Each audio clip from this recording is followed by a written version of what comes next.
Welcome to Fenway Park, where the Red Sox are very happy to be back, too.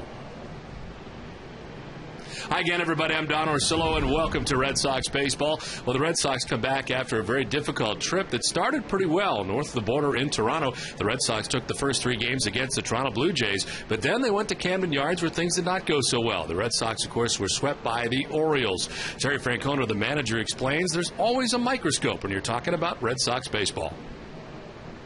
I don't know that I've ever been here and felt like losing wasn't the end of the world. And again, that's difficult when it's your job, but it's also, that's part of what makes this place special. You show up and every game means something, and it means something to us too. And I don't want that to go away. We have a lot of responsibility here. We have great fans. There's a lot of attention from the media. Maybe losing's easier if there's 2 media members here or no fans. That's not what we're shooting for. We got a special place to play. We want to live up to that. We welcome in Jerry Remy. And, Jerry, it is early, but it certainly was a very difficult trip for the Red Sox. Well, it was a tough trip, which caused a meeting today from Terry Francona. And as we know, he doesn't like to have a lot of meetings. And Don, as an ex-player, I've been in quite a few of them, and some of them are ridiculous. The managers will come in after a game, throw the spread all over the place. What does that mean? And I've been in good meetings where the manager will try to encourage the ball club. My sense is today the meeting was very brief, and it's just that we've got to stop believing in ourselves. We're a better ball club than what we are. We've played bad baseball to this point, but there's no reason we can't turn it around. You've got guys trying to do too much. Some guys are struggling, the other guys are trying to pick them up. Those kind of things snowball into bad baseball, and that's what's happened for the Boston Red Sox. But I also found that meetings when I was playing didn't mean very much. They really didn't. What meant us a lot was what you did on the field, whether you win or lose. And, you can have all the meetings in the world, but if you don't have the talent and you can't play, you're not going to win. The Red Sox do have the talent. They can win, and hopefully they'll start now. And after a meeting, a win is certainly key, and the Red Sox are trying to do that tonight. We're back with more from Fenway after this.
Marine Week Boston and summer right here at Fenway Park. It's game 1 of the 4-game series between the Red Sox and the Angels. Hi again, everybody. I'm Don Orsillo. Welcome back inside the broadcast booth where the Red Sox welcome the Angels, a team that swept them last year in the American League Division Series in 3 games. It was tough for the Red Sox, but as they welcome this edition of the Angels, a much different-looking roster. The Angels are without a lot of the guys that got them into the postseason last year. Gone from last year's American League West Division champion is Sean Figgins, who led the Angels in stolen bases each of the past 6 seasons. John Lackey, of course, now in a Red Sox uniform after being the Angels' Game 1 starter, both in the ALDS and the ALCS. Vlad Guerrero took his all-time Angels leading .319 batting average at Texas, also gone for 2009, Oliver Spire Matthews Jr. and Kelvin Escobar. With more on the Los Angeles Angels, here's the third member of our broadcast team. Back with us, Heidi Watney.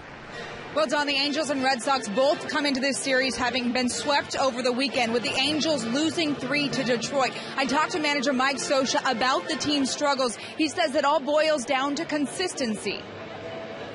We need to get that offensive continuity. We haven't hit stride with some of the things we can do offensively. I think we're going to eventually have a very, very deep lineup.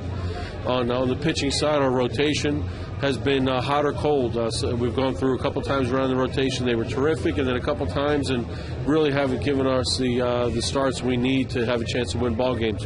Our bullpen's really come together, so we feel we're a team that can hold leads if we can get into the right, the right innings with a lead. We just haven't done it on a consistent basis this year.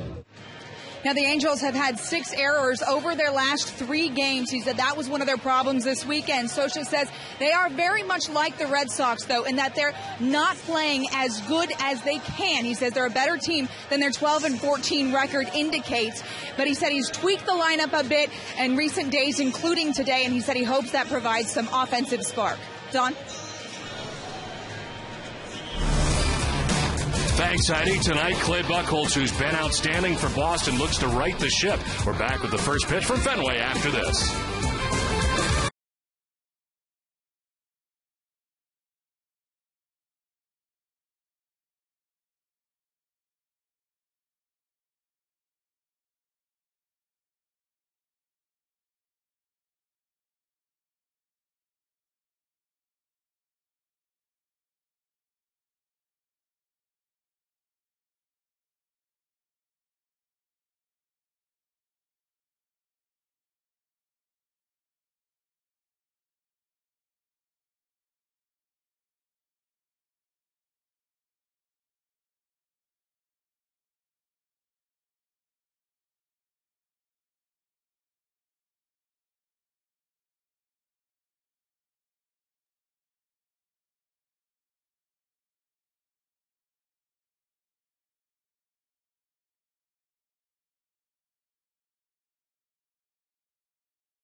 Airlines, your New England Subaru dealers, Dunkin' Donuts, your New England Ford dealers, Olympia Sports, the official sporting goods retailer of the New England Sports Network, and by AT&T.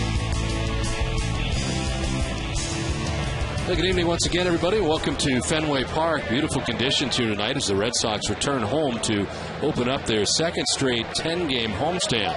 And the Red Sox certainly glad to be back home after a very difficult road trip. The problem is that they arrive home and are welcomed by some pretty good teams. The Angels in town for 4. Then the Yankees are in over the weekend as the Red Sox take the field tonight at Fenway. As they do, let's check out the Angels starting 9. Eric Ibar leading it off at shortstop. Bobby Abreu, the DH, bats second with Torrey Hunter in center field. Henry Morales at first base bats fourth. Hideki Matsui in left field batting fifth. Juan Rivera, the right fielder, with Meister as Turris at third base batting seventh. Howie Kendrick at second base bats 8th, and Mike Napoli does the catching. He bats 9th. On the mound tonight for the Red Sox is Clay Buchholz, who in 4 starts has a record of 2-2 with a 2.19 earned run average. He struck out 22, walked 9, and batters hitting at 240 against him. Doesn't do much better than what he did last time out in his 8-inning effort against the Blue Jays, giving up 7 hits and just 1 run. Buchholz picking up his 2nd victory of the year last time out against the Blue Jays.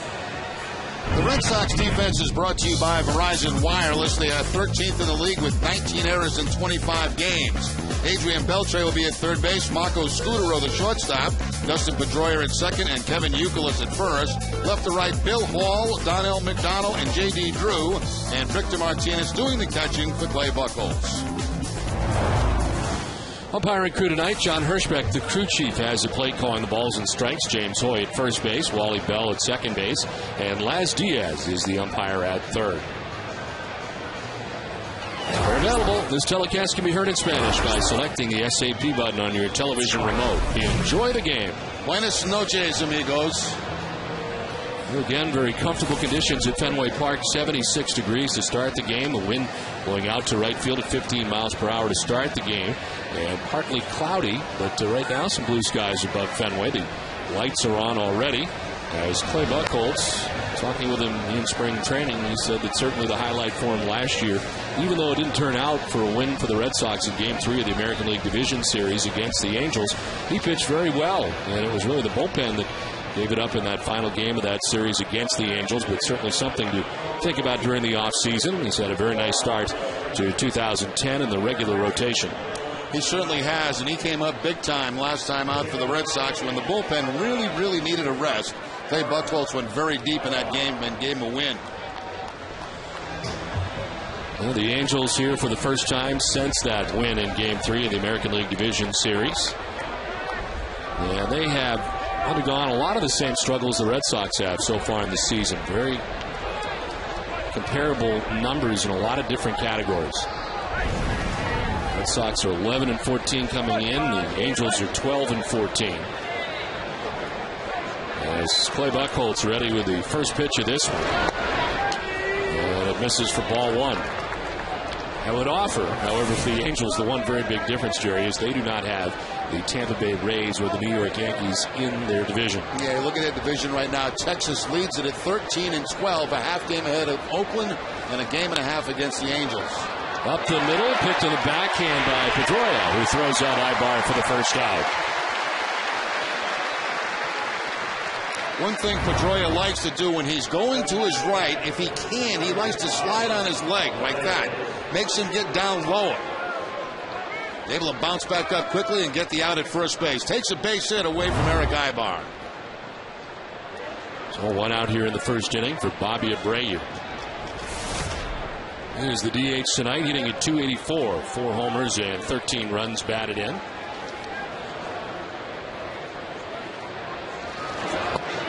He's hit safely in 10 of the last 13 games. Has 4 home runs already on the year. He not hit his 4th home run last year until June 24th.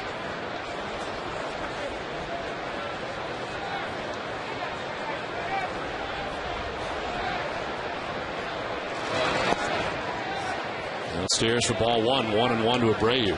Bobby Abreu, a very patient hitter, generally has a lot of walks throughout the course of the season. He makes you throw strikes. Good numbers here at Fenway Park. A lot of those coming as a member of the New York Yankees. Allen grabs the corner at 95, and it's 1-2. He's also not going to swing at a pitch like that unless he has 2 strikes on him. That ball nasty away from him on the outside corner.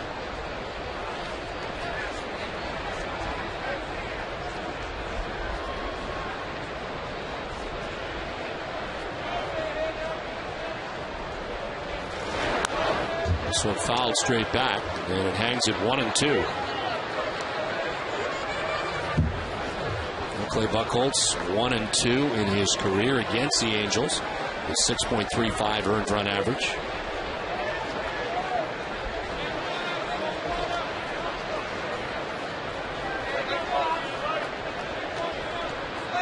1-2 to Abreu. They're coming in. And Abreu breaks his bat. One hopper nicely picked by Pedroia. And there's 2 down in the first inning. Well, Dustin showing some leather early in this game on both plays. One going to his right, and this ball that explodes right at the glove. Top spin ground ball on a broken bat and just picks it right out of the air. That's what you call an obstructed view seat right there.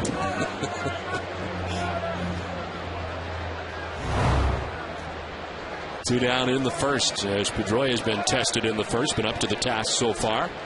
As Torrey Hunter stands in, batting in the 3 spot for the Angels.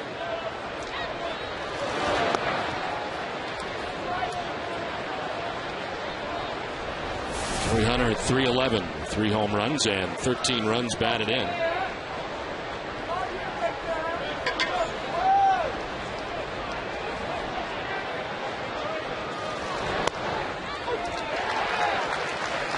Torrey Hunter right now on a 5-game hitting streak.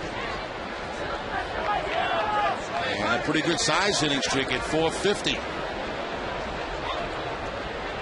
Last 3 games he's had 2 home runs and 6 runs batted in.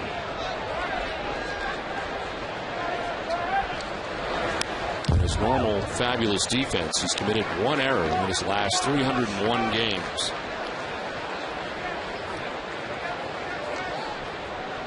Opening night for the Angels, he played in his 1,500th career game, and of course the bulk of those coming in a Minnesota Twins uniform.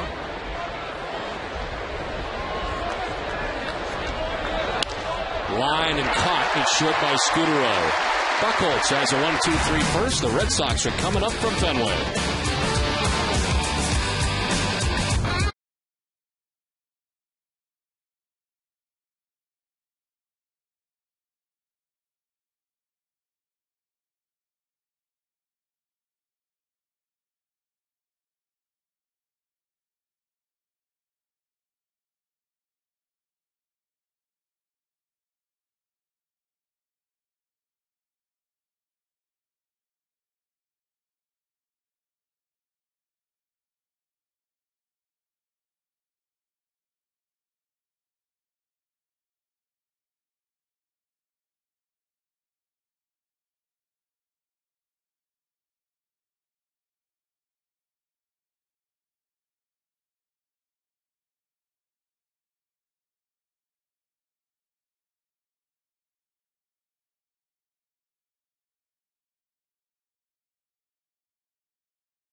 Time to check out the Red Sox starting lineup tonight. It's brought to you by your New England Chevy dealers.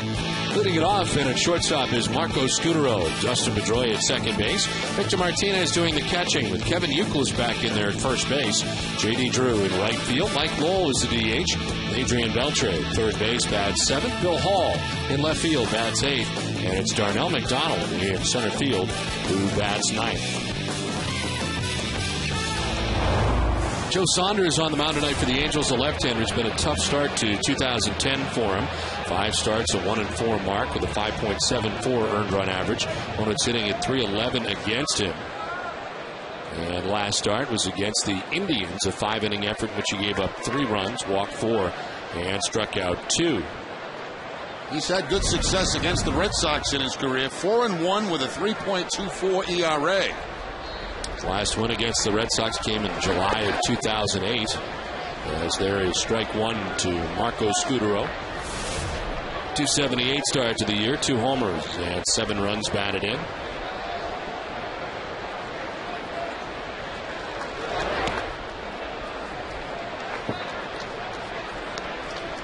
Each of the numbers are pretty comparable to the Red Sox so far from a team standpoint.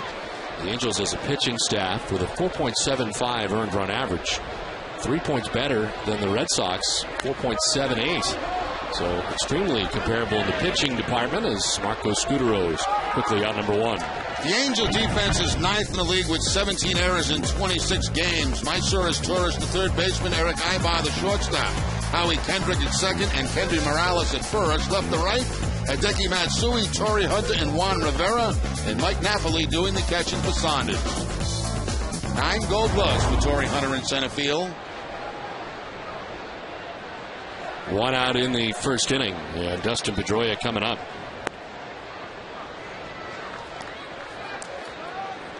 Pedroia 295. Start tonight, 6 home runs, 18 runs batted in. He was 9 for 727 on the road trip. As he takes a pitch over the inside corner.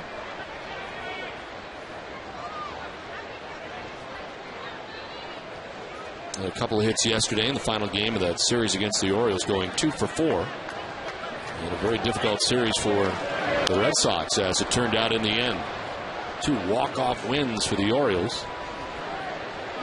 And what turned out to be a 500 road trip for the Red Sox. Certainly started great in Toronto. But ended badly yesterday. Not for anything that Jason Varitek's not doing right now. He's offensively been outstanding to begin this year. It's outside, 2-2. Fast start for the Bruins tonight. Johnny Boychuk has scored the first goal. Bruins lead at 1-0. He's 5 minutes in.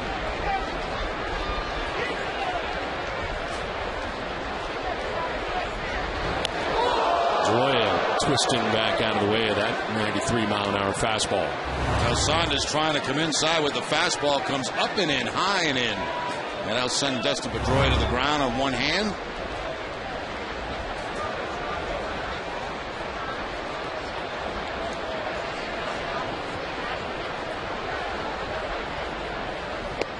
Pedroia strikes out, and he doesn't like it at all. John Hirschbeck rings him up. Saunders gets his first strikeout of the night.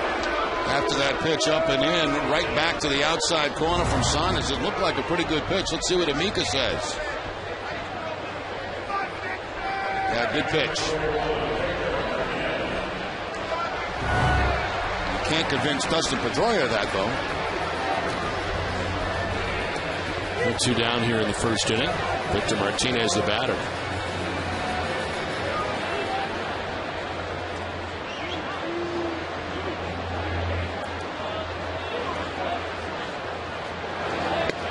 Quiet road trip for Martinez, who was 2 for 17 on the trip for Boston. Just 1 for 9 in the series against the Orioles. 233 average overall. The home run, 7 runs batted in.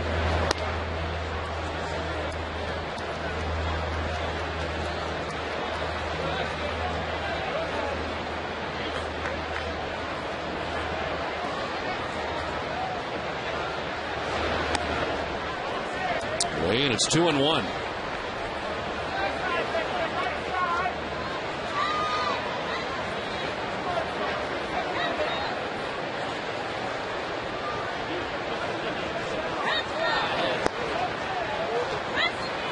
All 3-1. Two good numbers against the Angels. Of course, most of those coming in the Cleveland Indians uniform.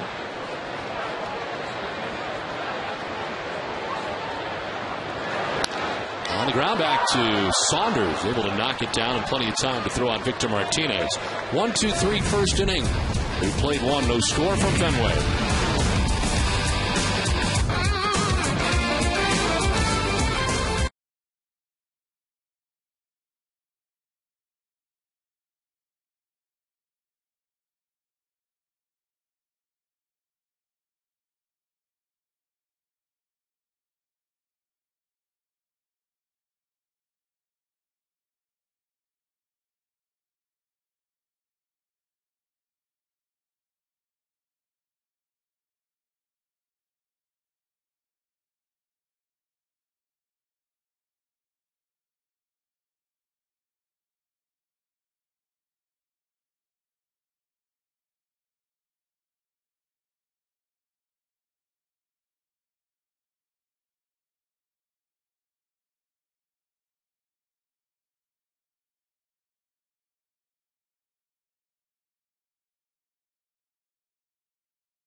help us find out with NESN.com's Boston Tournament of Legends, presented by Nissan. Vote at NESN.com/Nissan and enter for a chance to win preferred seating at the Tradition on June 14th in a limited edition print of artist Michael Coyne's Boston mural, courtesy of your local Nissan dealers.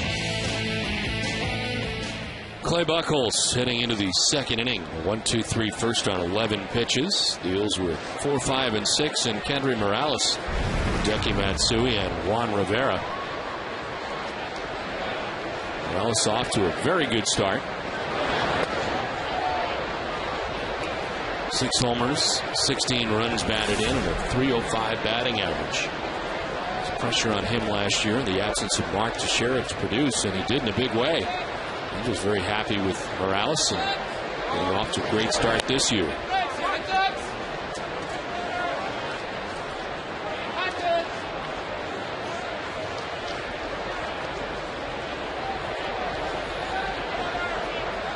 Morales named the American League Player of the Week last week of April with .542 during that week. Swings at the 2-0 and he hits Buchholz with it.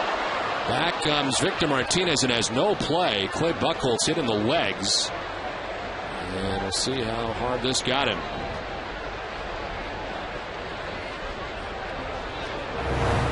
Well, he was not able to rebound and even try to make a play on this, so it must have got him pretty good. Looked like on the left foot or left ankle, somewhere in that area.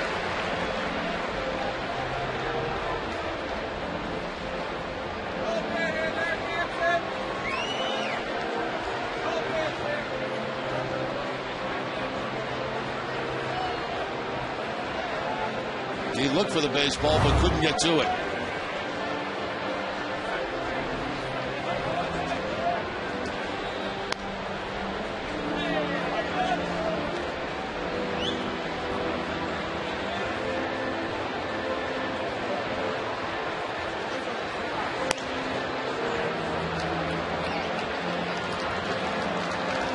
Says he's all right and will stay in the game. Wife Lindsay certainly concerned from in behind home plate, but it appears to be all right as Kendry Morales gets a base hit from that.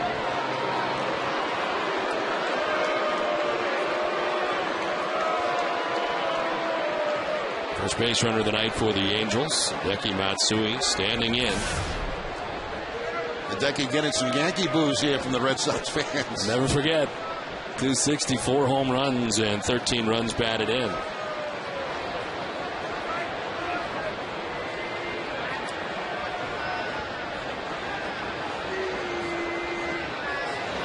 This time will tell, Jerry, but I really thought the Yankees not re-signing Matsui or Johnny Damon that would hurt them in the end. And now it's easy to say because Granderson, who'd done such a good job, is on the DL. He's going to be gone for a while. But you wondered about those two guys. They were so big for him last year in the World Series run. They were, but the Yankees seem to be fine without him. And as you mentioned, Granderson on the DL, he'll be back, and he gives them more speed in the outfield.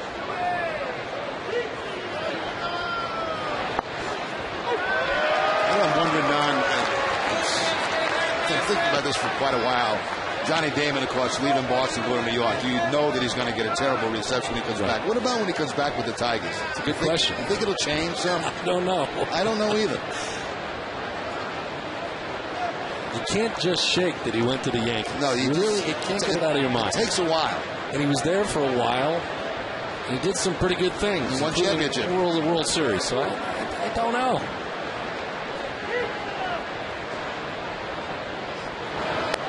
But if you take a look at everybody else that has come back in a non-pinstripe uniform, they've all got standing ovations. Incredible. And of course, Johnny Damon was a huge part of that championship. Hard to predict.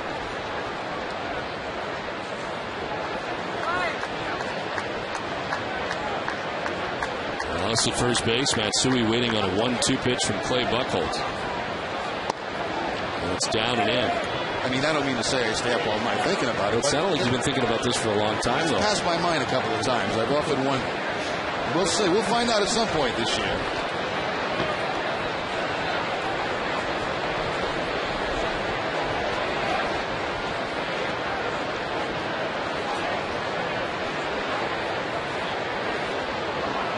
find out on July 30th. It's the first time the Tigers will be in. So you have a long time to continue to think about this. Yeah, I'm going to try to drop it for a while. Think about other things.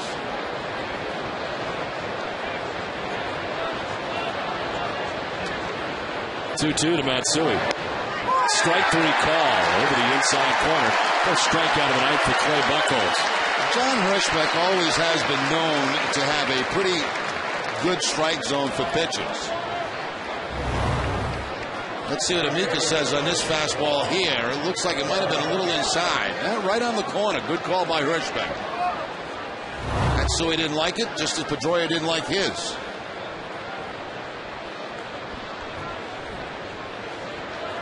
One out, Kennedy Morales at first base, and here's Juan Rivera.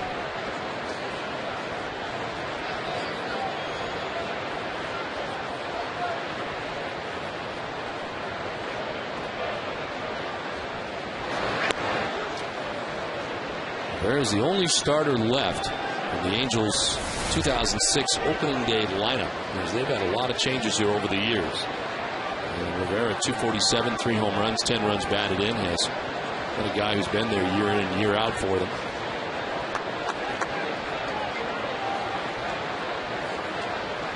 Last year, career best 25 home runs. Previous high had been 23. Fooled in the pitch, and it's 1-1 as Buchholz changes up. Yeah, doubles up on the changeup. First pitch changeup, second pitch changeup. When he has that good one going, it's got that slight rotation down and into a right-hander and, of course, away from a left-hander.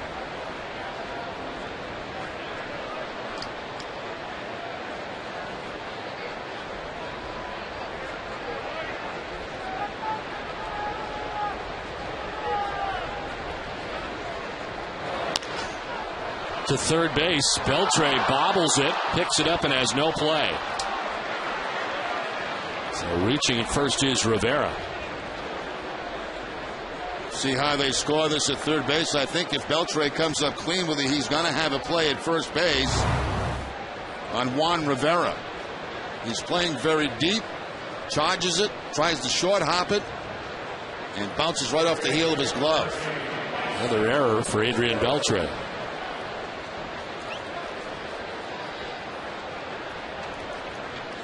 That gives him a total of 6 now on the season.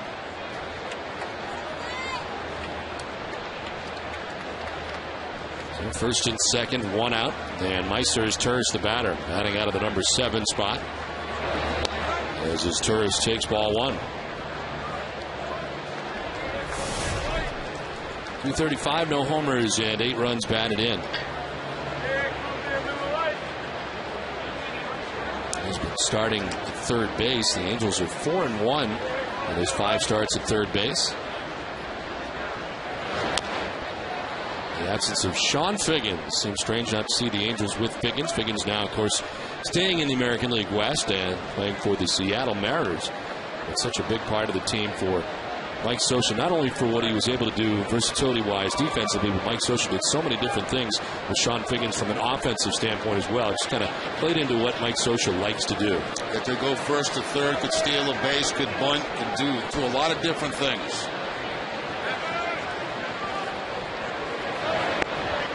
Strike over the outside corner, and it's 1-2 to Meisers Turris.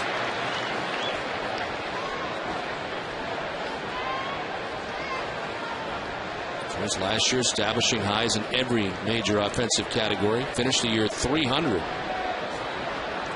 For the first time in his career, did not spend any time in the DL. It's been a problem for him.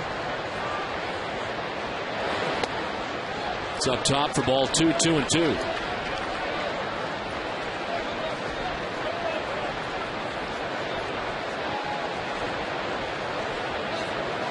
Saw Meisers' half-brother in Baltimore, Cesar's Turris, playing shortstop for the Orioles.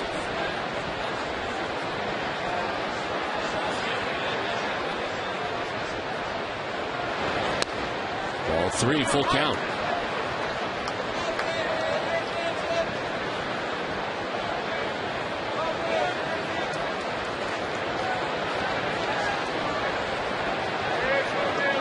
Runners at first and second with one away.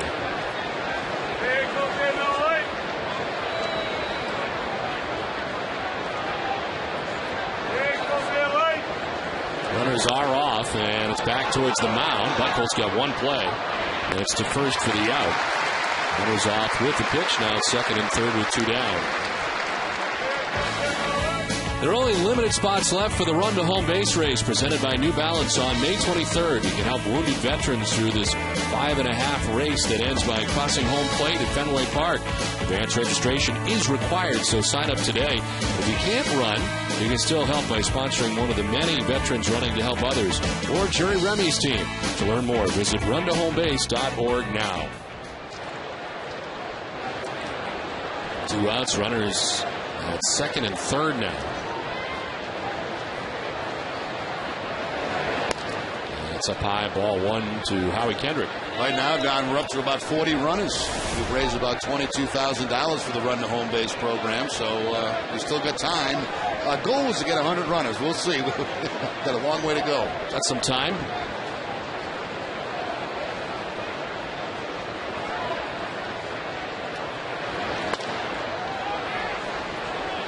Top for ball 2-2-0. Chance here.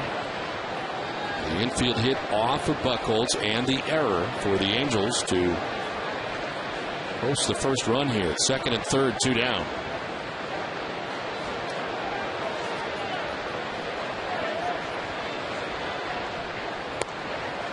And it's strike one to Kendrick.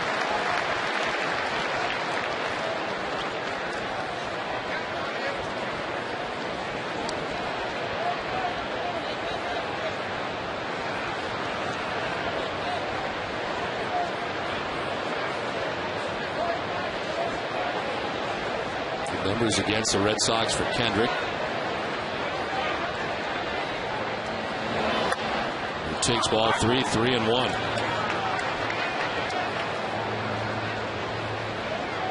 Buchholz stays in the game. You wonder if that thing's going to tighten up on him at all after being hit. A lower leg and a ball right back off of him by Kendry Morales to begin this inning. Now that is his landing leg, his left leg.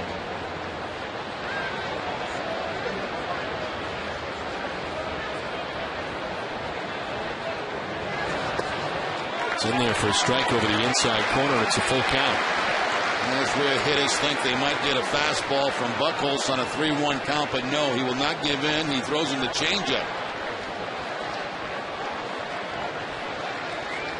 Like Napoli waiting on deck. Second and third for Los Angeles. Two outs here in the second inning. Kendrick hits it on the ground is short. Scudero's got it. The throw is good, and the inning is over. The Angels strand a pair in scoring position. Red Sox are coming up scoreless from the fence.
cover the Bruins from every angle. Just visit NESN.com for live game blogs, highlights, and insight from Murph as the rest of the NESN team.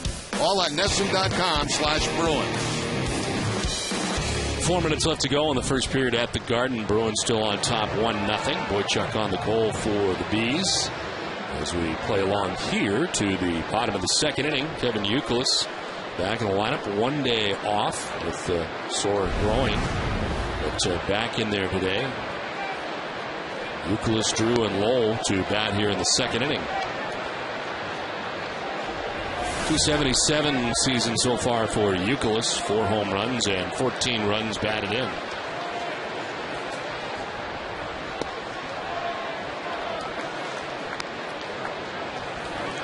One, two, three, first inning for Joe Saunders on 14 pitches.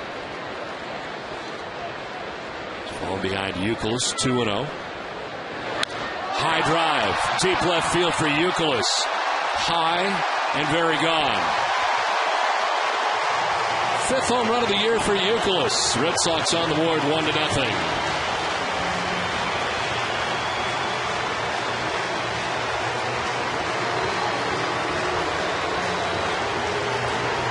Well, Kevin Youkilis missing yesterday's game with a slight groin problem. No problem any longer. Fastball middle in, and Youkilis just absolutely torches this ball. Way over everything.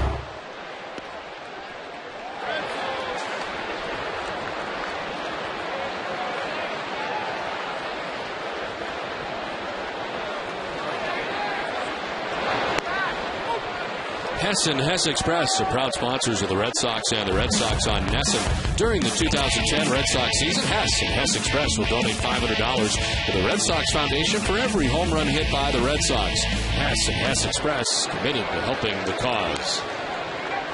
Well, for Kevin Youkilis, his 5th home run of the year, gives the Red Sox a 1-0 advantage and off to a good start on this homestand. Joe Saunders got behind him 2-0. 2-2 to J.D. Drew. Second career home run, and Saunders knows right away that's going. He just wants another baseball and get to the next hitter. To center field, Torrey Hunter is out there, and he makes the catch on Drew for the first out of the inning. Let's send it down to Heidi Watney. Heidi? Well, Don, Joe Saunders is off to the worst start in his career. He's 1-4 with a 5.74 ERA. So I asked his pitching coach, Mike Butcher, what his trouble has been. He was in Toronto, pitched against Toronto. He had a great start against those guys. He really commanded the ball. Had good sink on his two-seamer. Mixed his pitches up well. And that's what we're trying to get back to. Just really getting back into the mix of getting ahead in the count, number one. And then when he's ahead, not giving the count back and putting guys away. Well, before tonight, Saunders had a lot of success here at Fenway Park. He's 3-0 with a 2.84 ERA in Boston overall. Now, he is 4-1 against the Red Sox overall for his career, but he does pretty well at Fenway in general. Don? All right, Heidi, thank you very much, and welcome back. Great to have you back with us tonight. Thank you. It's good to be back. It was tough being out for so long. This one is lined into center field for Mike Lowell. A 1-out single, and Lowell in the starting lineup tonight as the DH checks in with a base hit. Mike Lowell serving one in the center field for the base hit. A .250 career hitter off Saunders. That ball down and away, and Lowell's able to cover the plate and drop it into center field for the base hit. 1-out single, second hit of the inning for Boston off Saunders, and here's Adrian Beltre.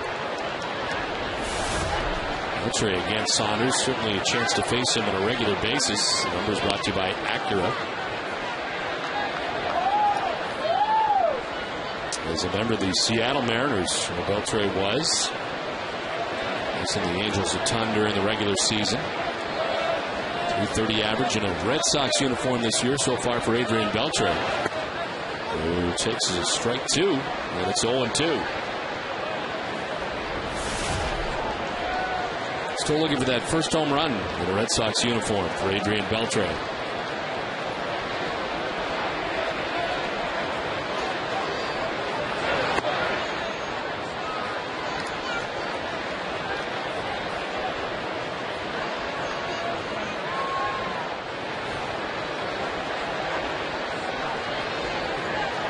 not hold Lowell on as Morales plays in front of him. I was sort of amazed by some of the teams that were holding Lowell on in this last road trip. That's kind of like semi-holding them on, Don. They do that a lot of times with left-handed pitchers on the mound. They'll keep that first baseman in front of the runner, and he has the versatility of the first baseman to be able to go, either back or forth depending on what the pitcher does.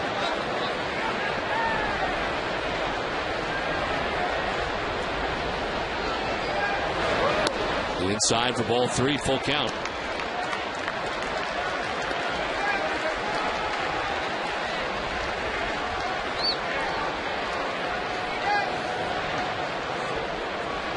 Nice series against the Orioles. Bill Hall in the starting lineup tonight, getting the start in left field. 3-2 is grounded down the line at third, picked nicely by his tourist. His second dugout there, throw to first, not in time. They do get the lead runner in Lowell for the second out. A nice pick down there, deep third base by Meiser, his tourist. Yeah, both he and Howie Kendrick. There's the pick by his tourist. He spins around the opposite way. Then the pick at second base by Kendrick. He was fortunate to get one on that play. Took 2 good plays to get one out at second base.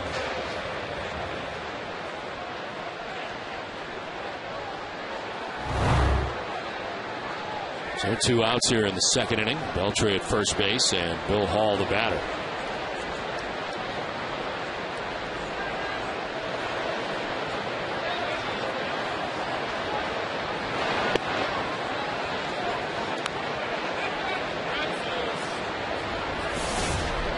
.214 average so far for Hall. No homers and a run batted in the Red Sox uniform.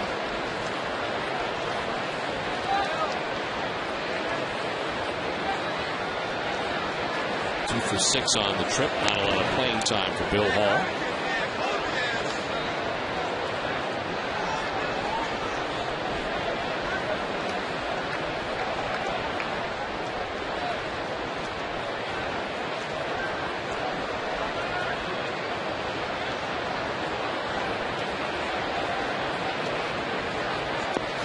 In the dirt, smothered by Napoli. And it's 2-0.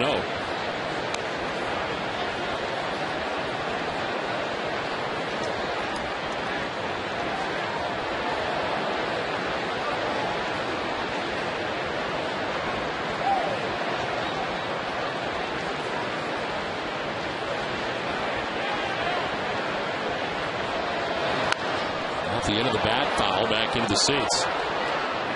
Mother's Day is coming. Need a gift for mom? Shop Olympia Sports and get 20% off any 2 or more ladies' footwear and apparel items. Olympia Sports, get it for less.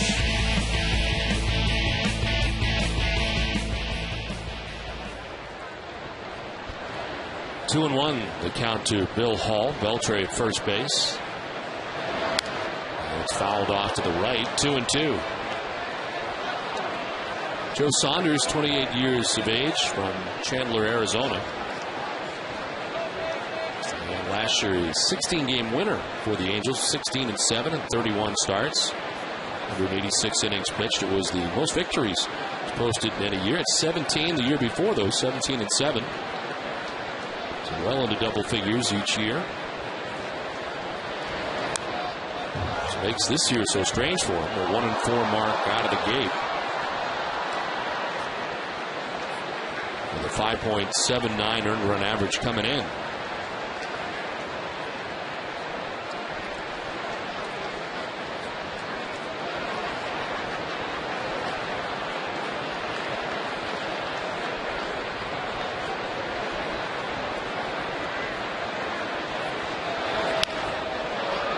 Fouled off down by the tarp, and it hangs at 2-2. Saunders, with 16 wins last year, we mentioned, was 3-1 at the end of April last season. Much different start to 2010 and a much different looking Angels roster.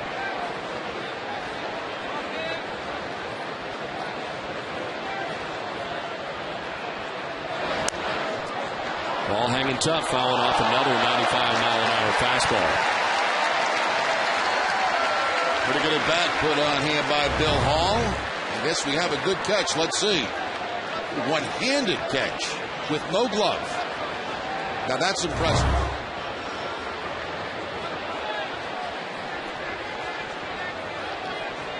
Eighth pitch of the at-bat for Bill Hall. Just to check on first base. Beltre back to the bag.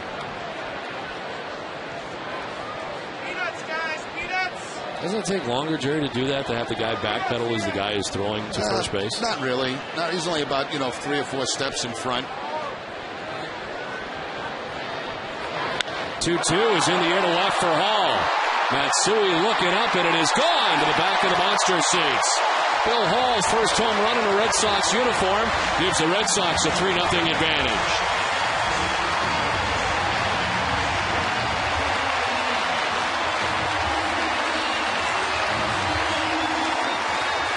Bill Hall gets a changeup, and a changeup that was down and almost one-hands it out of the ballpark. Watch the location of this pitch. Not a bad pitch. It's down, and Bill Hall, almost with one hand, flicks it right out of Fenway Park. So the Red Sox playing long ball here in the second inning. First home run for Hall in a Red Sox uniform, and the first since September 17th of last year. Of course, remember the Milwaukee Brewers at the time did it against Chicago. Pretty good at bat turned in there, fouled off a bunch of pitches. And then hits a 2-run home run. Red Sox came into this game third in the American League in home runs behind Toronto and Chicago.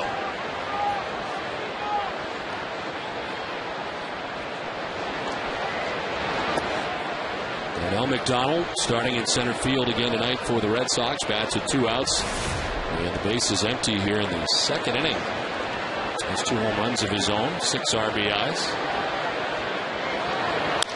On the ground right side, second baseman Kendrick waits for the pitcher and throws behind him. Happily the catcher will back it up. First baseman Henry Morales was ranged well over to second base trying to get to that. It's time for a Bruins update, and Catherine Tappan. Catherine?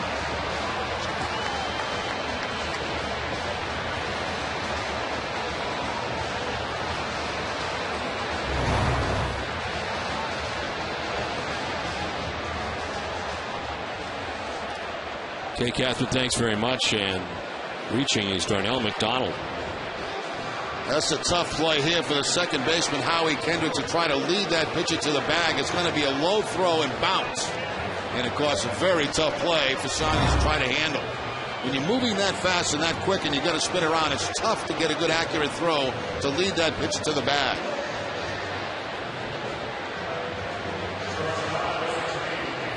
It is a base hit for Darnell McDonald. And the 4th of the night for the Red Sox, all coming in this inning. 2 have been home runs. McDonald at first base with 2 down, and here's Marco Scudero grounded out to third base, first time up.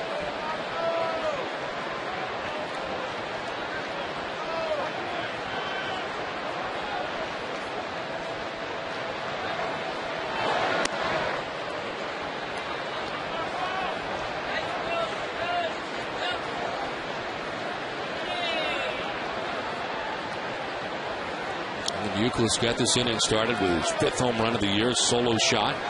Bill Hall has got his first home run of the year, 2-run shot. And Scudero takes strike 1.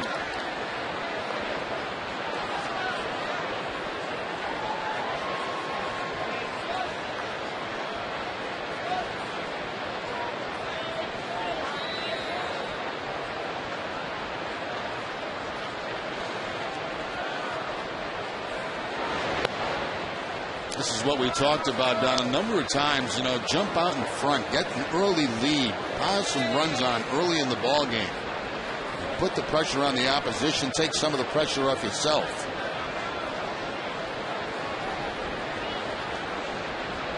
Terry Francona certainly hoping that coming home generates some of that. At least for the Red Sox have played so well over the years.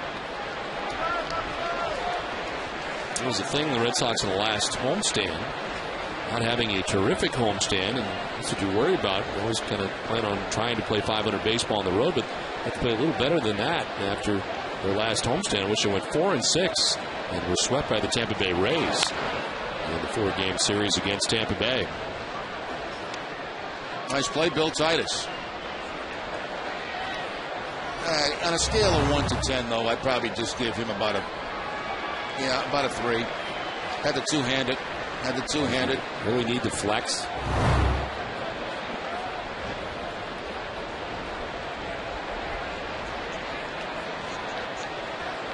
(3-2).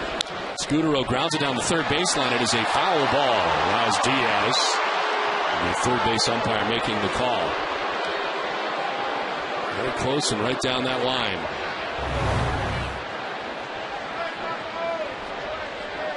Looks like the correct call by Laz Diaz. He's straddling that line. He's got a very good look at it as it tries to reach over that bag.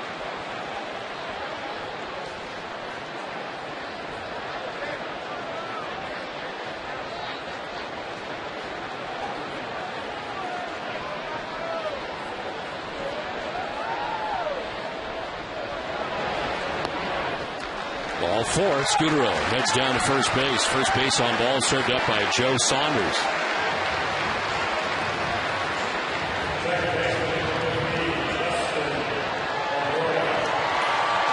Saunders walking for his last start against the Cleveland Indians, and he's already surrendered as many runs as he did in that last start against the Indians. A 5-inning effort, giving up 3 runs. He's given up 3 runs so far here in the second. He's not yet out of it. Here's Dustin Pedroia, who is very frustrated by a called third strike call in the first inning. Hops it up this time. Foul ground for Meiser Turris. It makes the catch that ends the inning. The Red Sox get a solo home run from Kevin Youkilis and a 2-run home run for Bill Hall and lead it 3-0.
And many models qualify for federal and local tax credits. Cool off at fwweb.com today. Don, I have the Nesson poll question of the day. Okay. Are we going to get Dunkin' Donuts coffee tonight? I don't think so. Very good question. I don't think so with all the water problems going on. We'll have to wait and see. Top half of the third inning, Mike Napoli leading it off. Eric Ibar, then Bobby Abreu. One of the great features of coming home, that second to third inning jolt that we get from Dunkin' Donuts. Like Napoli at 184, no homers, and 2 runs batted in, batting out of the number 9 spot. Long wait for Buchholz as the Red Sox were gathering 3 runs in the bottom of the second inning. On the side of the ledger, Joe Saunders has thrown 51 pitches through the first 2 innings. Elevates at 95, and Napoli chases 1-2. Napoli has struck out 18 times already on the season. Buckles way ahead with the 1-2 count.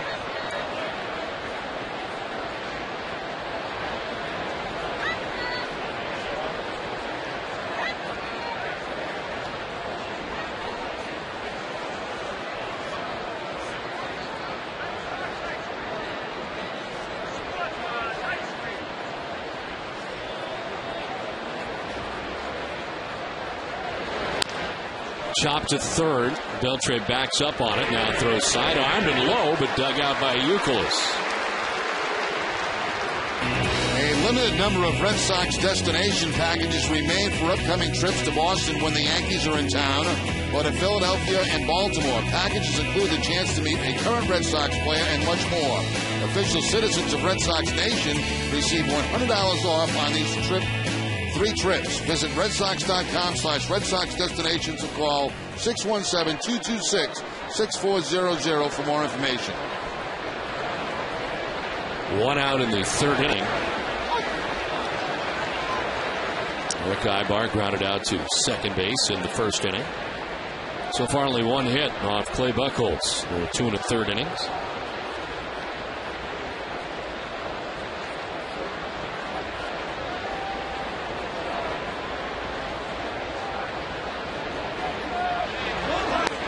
Breaking ball in there for strike 2, and it's 0-2.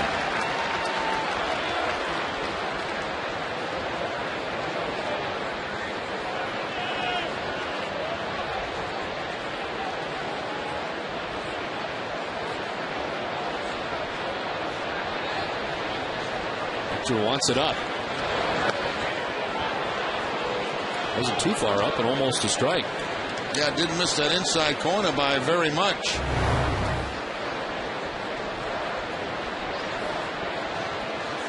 Just inside.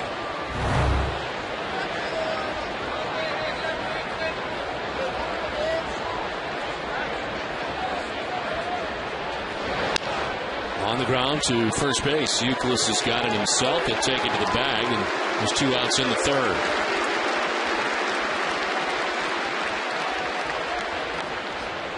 Now to this point, Buchholz showing no effects of that ball that hit him on the left leg.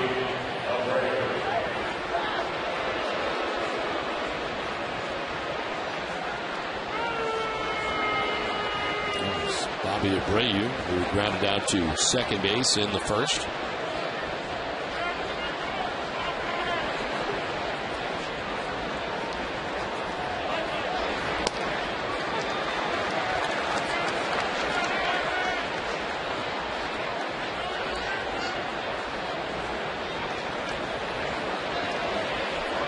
Torrey Hunter waits on deck with 2 outs here in the top half of the 3rd inning.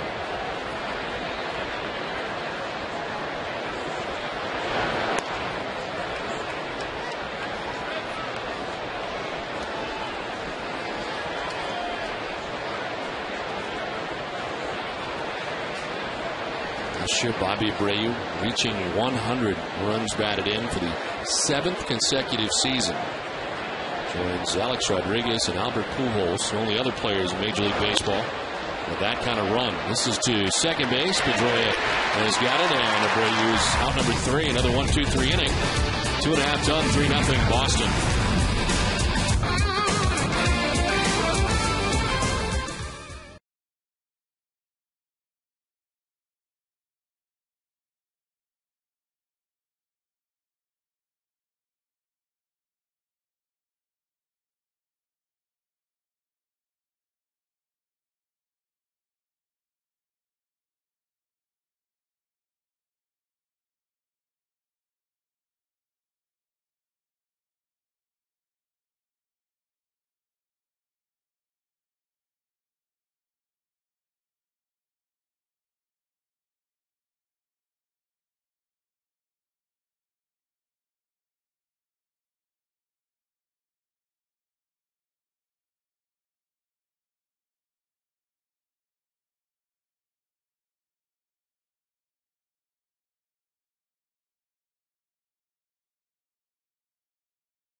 gift card.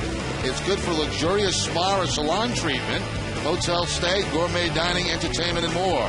It's the perfect Mother's Day gift. Visit foxwoods.com or call 1-800-FOXWOODS. Last of the third inning back at Fenway Park. Boston on top 3-0. Gathered all 3 of their runs in the second inning. Joe Saunders was at 51 pitches as he starts things here in the bottom of the third inning. Victor Martinez grounded back to the mound in the first. He is 0 for 1.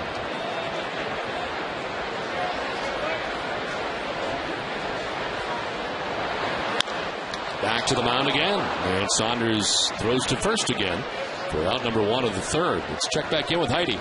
Don, Fenway Park is not exempt from the water crisis here in Boston, but Aramark, the company who runs concessions here at Fenway, is taking extra precautions. I spoke with District Manager Kevin Haggerty about it. We switched to bottled sodas instead of the fountain soda because they have water feed to them. And then also we have to temporarily close our Dunkin' Donuts stands because we can't brew coffee in their machines without fresh running water. So those two things, eliminating the use of fresh water, we've replaced most of our usages and needs with bottled water. And then we've also, all weekend, boiled water. We have to bring it up to a full boil for 5 minutes, and then we chilled it back down, so we have a backup reserve. Now, that might be your answer there, Jerry, about no Dunkin' Donuts for tonight. Now, most concessions are up and running except for those Dunkin' Donuts stands, and the icy stands are also closed. Don, Jerry? All right, Heidi, thank you very much. Here with a 93-mile-an-hour fastball is Kevin Youkilis with 1 out here in the third inning. And Uke shaking his head, taking exception here. As Saunders hits him with 1 out in the third inning. Yeah, Youkilis didn't like that, and Napoli, the catcher, was following Youkilis down that first base line. It looks like there's a warning being given. That's going to bring Mike Scioscia out. Hirschbeck first went out and told Saunders of his intention to issue warnings.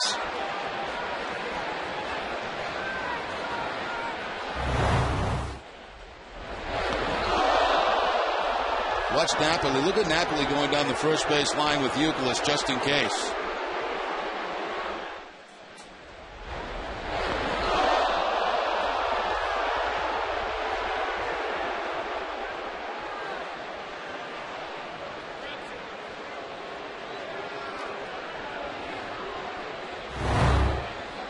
It really is amazing how quick they do warn both teams nowadays. Yes.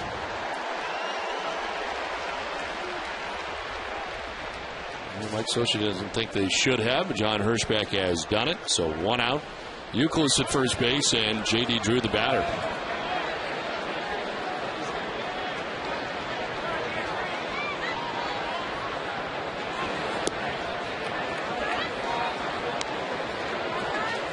Angels are fresh off a series against the Tigers in which they were swept 3 games in Detroit.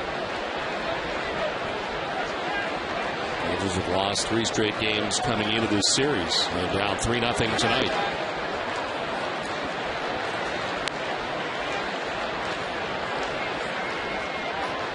Drew lined out to the center fielder Torrey Hunter in the second inning.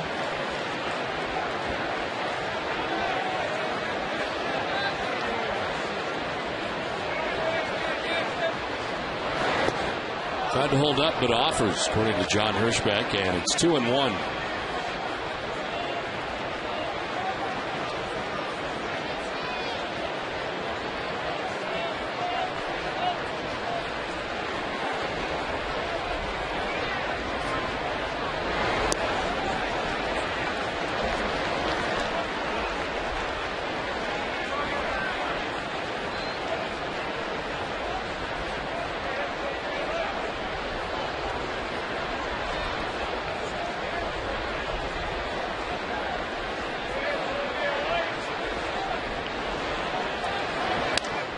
To left and in for a base hit. Opposite field base hit at that for Drew. And the second base goes Youkilis, 2 on, 1 away. Well, it's no coincidence we've seen the average rise and the home runs rise since J.D. Drew has been using center field and left field. We saw him do it in the Baltimore series. There he takes a fastball right down the middle and shoots the line drive to the opposite field. That's how most good hitters get going. very good series offensively in Baltimore. And keeps it going here tonight with a base hit. 2 on, 1 out. And Mike Lowell, the batter, he singled to center field first time up.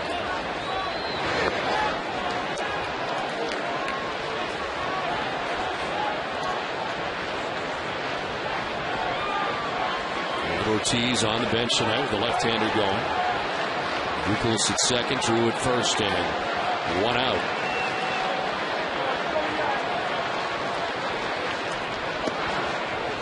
Strike, and it's 1-1 to Lowell.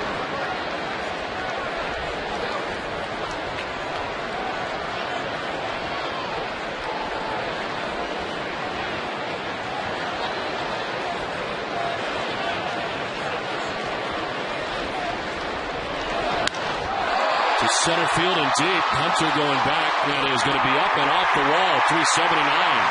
From second comes Youkilis. Drew trying to score from first. He will. It's a 2-run double from Mike Lowell and a 5-0 Red Sox lead.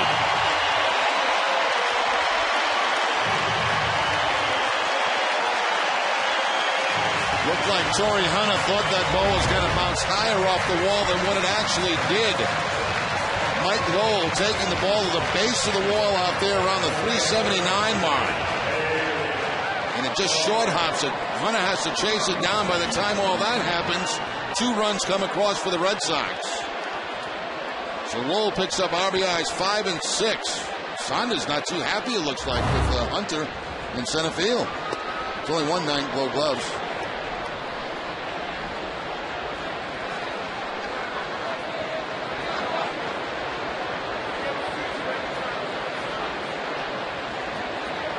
Lowell is second base. Beltre down in the count 0-1. He fouls it off himself.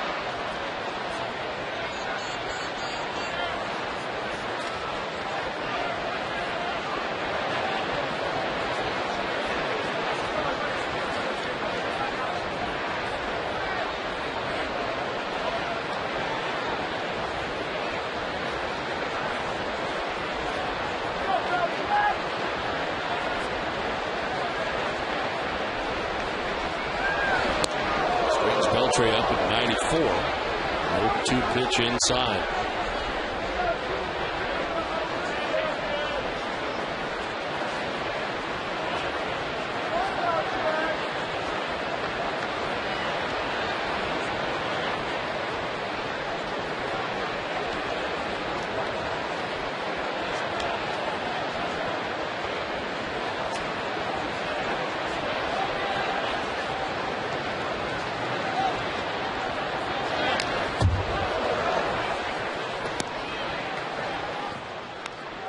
Red Sox baseball on NESN is brought to you in part by Eastern Bank, the official bank of the Red Sox television network. Eastern Bank, the best team in banking. 1 out here in the 3rd inning. Red Sox have scored 2 more runs here in the 3rd, leading 5-0 as Beltre chases after that pitch. Fastball over the outside corner at 94. That's the second strikeout for Joe Saunders. It's like a little tail on this fastball from Joe Saunders, away from Beltre, reaching out, just trying to foul it off.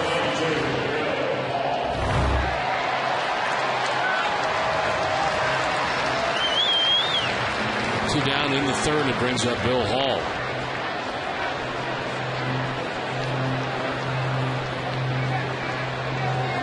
Oh, a 2-run shot in the 2nd inning. Strike 1 from Saunders. Time now for the Coors Light Freeze Cam, and it's Bill Hall's home run. First in a Red Sox uniform. Coors Light Freeze Cam brought to you by Frosted Brewed Coors Light, the world's most refreshing beer. Half-hearted swing by Hall. Kind of changed his mind in the middle. It's 0-2.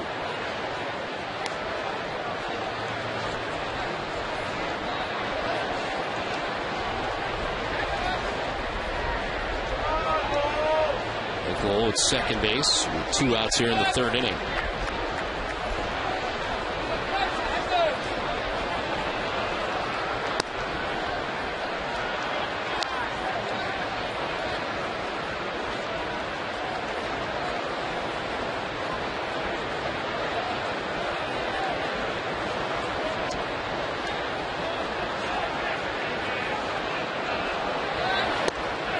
strike 3 call. Back-to-back strikeouts for Saunders, but 2 more runs for the Red Sox, and they lead at 5-0.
Fountain and frozen flavors for just 79 cents any size. The Chill Zone only at Cumberland Farms.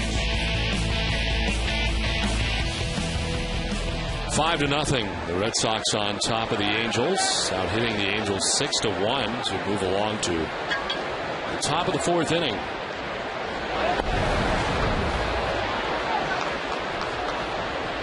Torrey Hunter, Kendry Morales, and Hideki Matsui expected here in the 4th. Clay Buchholz has retired each of the last 5 batters, all on groundouts.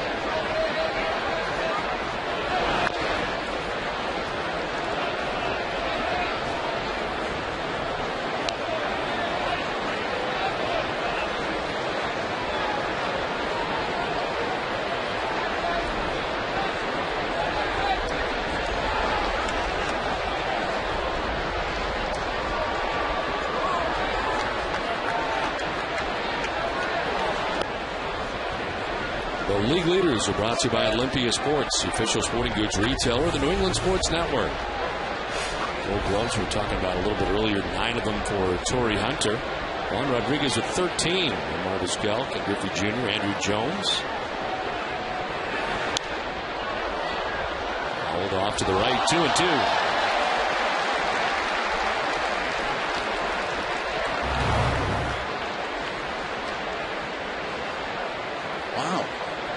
They've come to play tonight in the stands. That's 2 one-handed catches.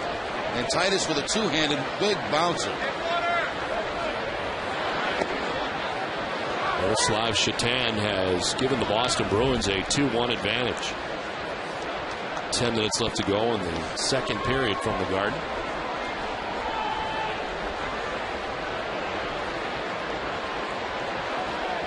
Buchholz at an even 50 pitches with a 3-2 to Torrey Hunter. That's 4 goals for him in the playoffs now.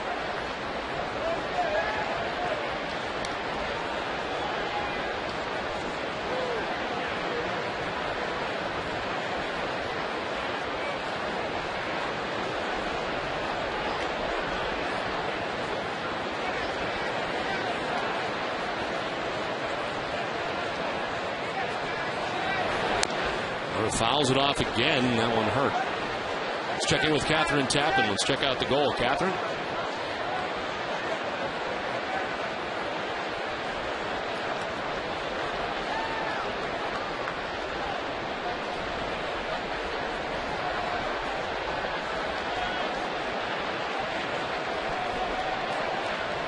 to Catherine. It is 5-0 here and a leadoff walk for Tori Hunter. First base on balls given up by Clay Buchholz.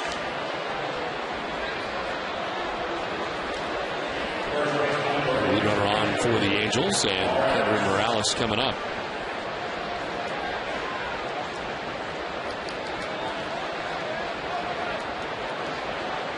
Morales with an infield hit in the second. The only hit off Clay Buchholz was literally off Clay Buchholz.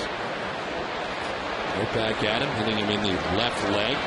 That time Victor Martinez could run it down. Morales would reach with the only hit so far tonight for the Angels.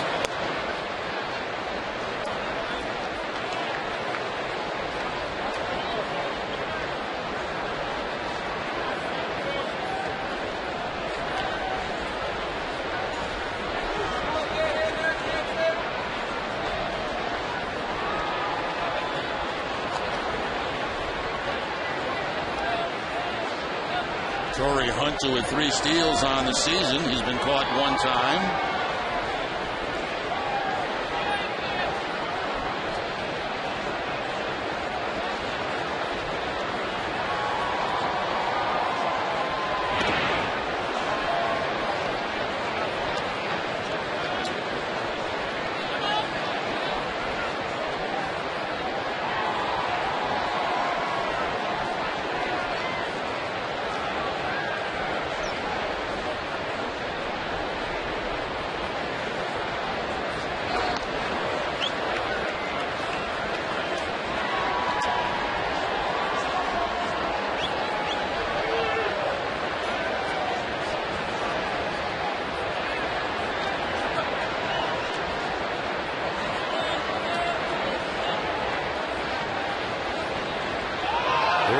Buchholz will fire to second, and Tori Hunter is out. Scooter on the high throw, able to tag him on the way by. Now, Tori Hunter a little too eager, way too eager over at first base as he takes off for second, and stepping off as Buchholz makes the throw, and again Hunter at second base. Almost looked like Scooter will miss the tag. Must have got the back of him before he got his foot on the bag. A swing and a miss for Kendra Morales. Into the count of 1-1.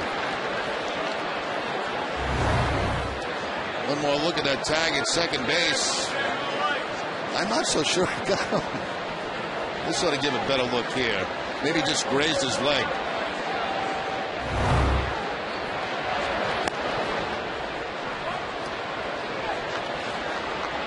You're not going to get many close with the second when you get picked off like that anyway.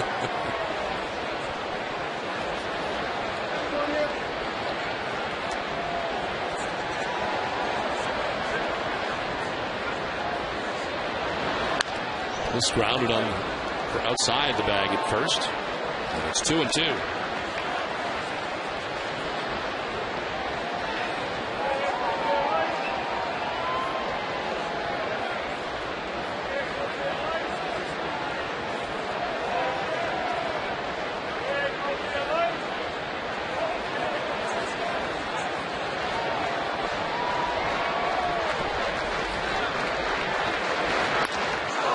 Back up the middle and throw into center field. Morales again bringing it right back where it came from. Clay Buchholz has got a target on him tonight for Kendry Morales. Back in the second inning, he gets off the left foot or left ankle of Clay Buchholz. And now a shot right back up the middle here in the 4th inning.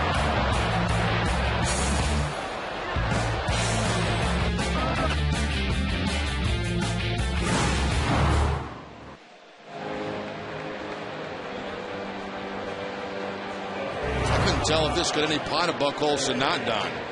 Ball is hit so hard. It did. It just grazed him. He's had enough of that. About to throw his 60th pitch of the night. 1 out in the 4th inning. Kendra Morales at first base. Yeki Matsui struck out looking in the 2nd. To center field, and that'll drop in for a base hit. Morales to second base. Even with that, Buchholz was kind of squinting on that last one, wondering if there'd be contact again. Can't blame him, right? Anything backed up the middle, you got to be flinching a little bit. He was.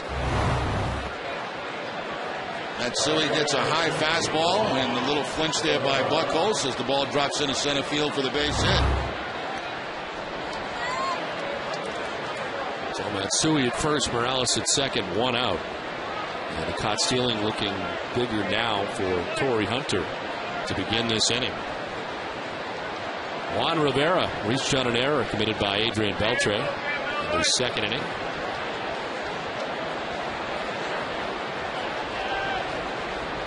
Hey, go be a light.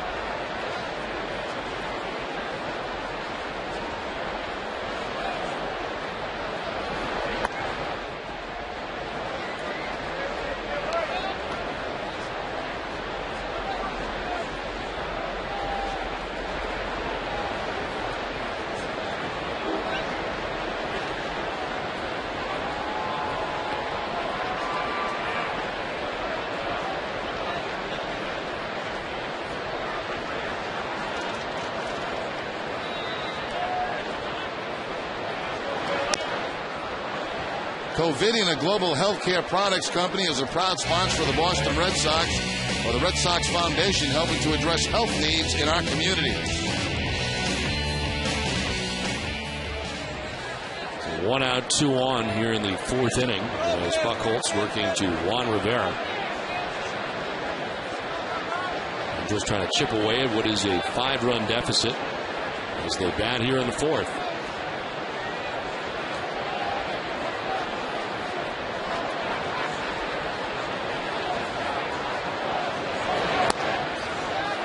Two and one.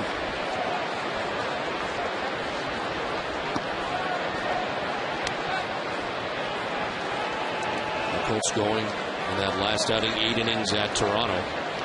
2 walks, 4 Ks. So far tonight he has 1 K and 1 walk.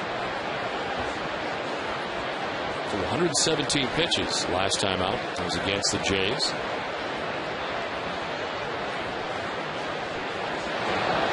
Rivera with a swing and a miss. Once again, an excellent changeup down in the zone by Clay Buchholz. It's a fastball count. He goes with the changeup and he gets Rivera to chase.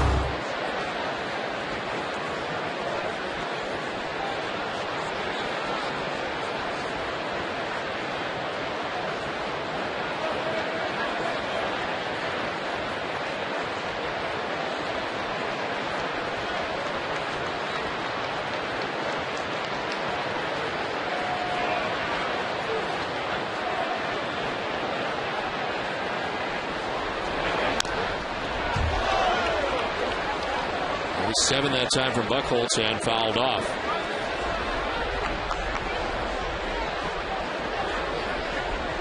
Lessers Turris on deck, 1 out here in the fourth inning.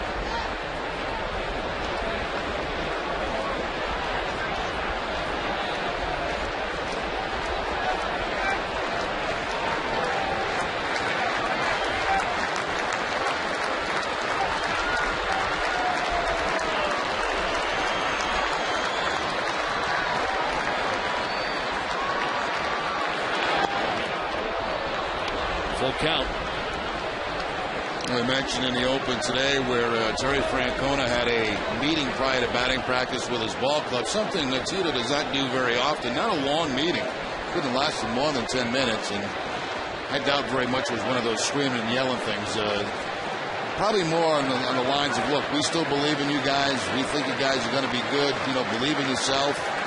More along those lines, I think, than anything else. He hasn't had a lot of meetings in his tenure here. No, because they have meetings every day, pitch and catch and go with the other team, but he doesn't have a lot of team meetings. He's not that type of guy. And, you know, I find him kind of useless, too, at times. I've been in a lot of them, and some of them are just absolutely ridiculous.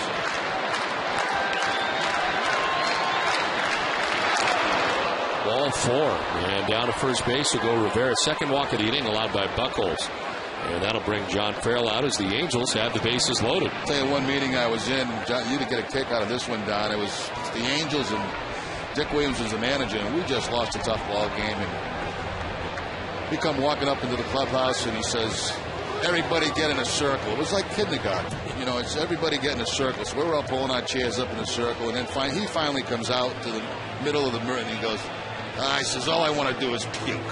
And he just walked back into his office and we're all sitting and what's that all about? You know. So, I mean, there have been some beauties. I had Ralph Huck one time, the Tigers, were they 82? They ran off that incredible. Yeah.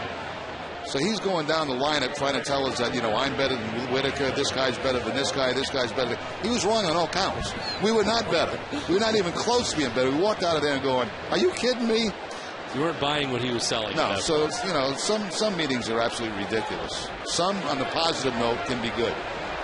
Certainly, of course, if the team goes out and loses right after that meeting, it really kind of takes the sting out of the meeting, too, I would imagine. It's always good to have a meeting when you have a good pitcher going that night, too. This is loaded, one out as Turris jolts one to center. Darnell McDonald going back. It's going to be over his head and off the wall. From third, Morales scores. Matsui's behind him. This will produce 2 runs. And the Angels make it 5-2 now, Boston. A 2-run double for Meiser as Turris. Well, all this started with a walk. And then, of course, they were fortunate enough to pick off Torrey Hunter at first base, but then the back-to-back base hits, a walk, and now it's Turris with the double over the head of Darnell McDonald. So the Angels get on the board with a couple of runs.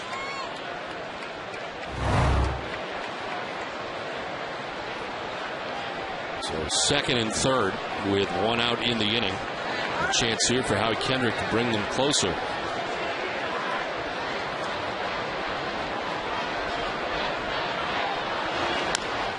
Chop left side. Beltre looked at home but fires to first for the out. Scoring from third is Rivera off on contact. And it's 5-3 now, Red Sox.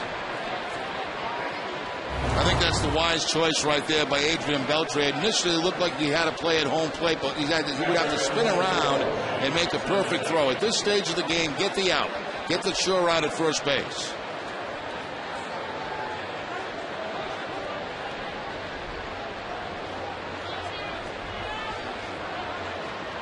See what Beltre was looking at. Not a lot of time, not a lot of margin for error right there. 2 down for Mike Napoli. Grounded out to third base, first time up.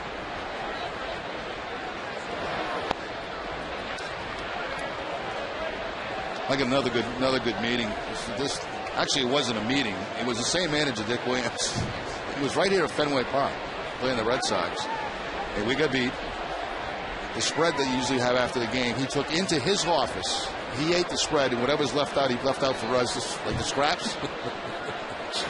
Imagine if you did that today. A little different. Yeah.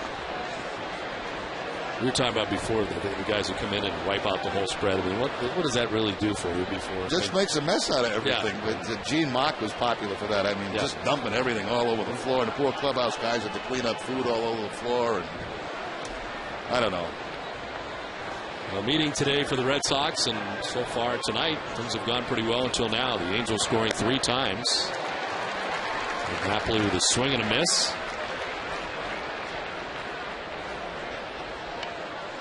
Napoli batting out of the number 9 spot, grounded out to third base in the third.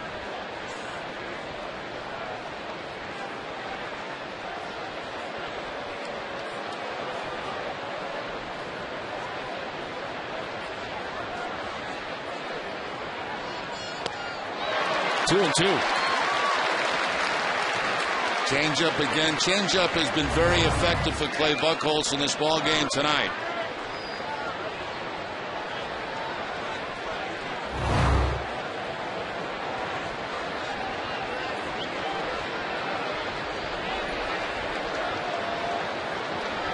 Mark Ibar on deck. 2 outs here in the 4th inning. Swing and a miss. 97 on that fastball. It strikes out Napoli. 3 runs for the Angels. It's 5-3 Boston.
one-hit wonder, the Baja Men, singers of Who Let the Dogs Out. One hit would be more than the visiting Tulsa Drillers would get, as they were no-hit by the Travelers' Ryan Brazier. Twisted Tea Hard Iced Tea is the refreshing hard iced tea that tastes like real iced tea. Be a little twisted. Darnell McDonald leads it off here in the bottom of the 4th inning. McDonald, Scudero, and Pedroia face Joe Saunders, who gives up 3 runs in the 2nd, 2 in the 3rd.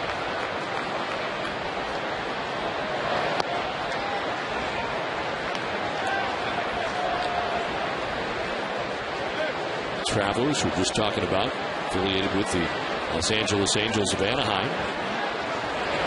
1-1 is through the right side off the glove of Kendrick. It kicks to right. And Darnell McDonald on to begin the bottom of the 4th inning. Second hit of the night for Darnell McDonald, again going the other way. Gets a pitch away and slaps it quickly by the dive of Howie Kendrick at second base. Nice effort by Kendrick getting a glove on it, but unable to make the complete play. So Darnell McDonald at first base with nobody out here in the 4th inning. Marco Scudero is grounded out to 3rd and walked.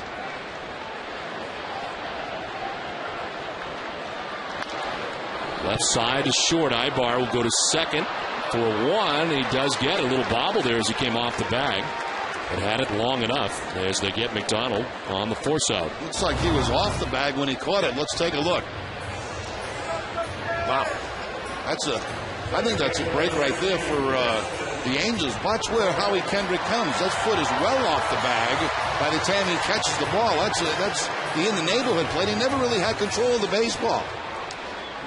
On the transfer, he lost it. So first he was out of the neighborhood, number 1. He was number 2, I'm not sure he had control of the ball at all. He was way out of the neighborhood, way out of it. So 1 out, Scudero at first base. He wasn't even in Mr. Rogers' neighborhood in that one. Now watch the foot, and where's the ball? Off comes the foot, now the ball's in the bag.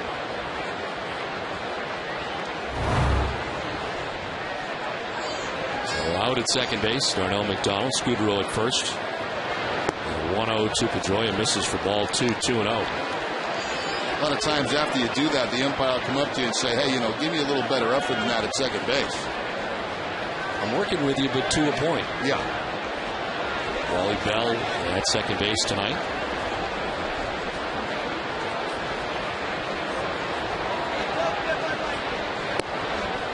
Inside for ball 3. Jerry, we want to send our best along to our good friend and somebody who worked with us last year with us as my partner for a lot of last year, Dave Roberts, who, if you have not heard, was diagnosed with Hodgkin's lymphoma and discussed it today with the media for the first time. He has had 2 rounds of chemotherapy, and the prognosis is very, very good. He's just 37 years of age. It started, I guess, in spring training when he first had some symptoms, some soreness in his neck, and then a lump was detected. But it is caught very early, which is a great sign for Dave. But he has gone under 2 rounds of chemotherapy, and tonight we send our absolute best to him and his family and wish him well in this battle against cancer. Absolutely, Don. And fortunately for Dave, they've caught that early, and the chances will be very good for him. He's already undergoing treatment. And you're right, we certainly wish him well. One of the classiest guys you'll ever meet. And I'm sure he'll do just fine. I'm sure he'll do fine. There is nobody more positive than Dave Roberts. And we will do very well in this and wish Dave very, very well. He's been with the Padres this year as a special assistant. This is in the air to center field. Torrey Hunter is going back. And make the catch for the 2nd out.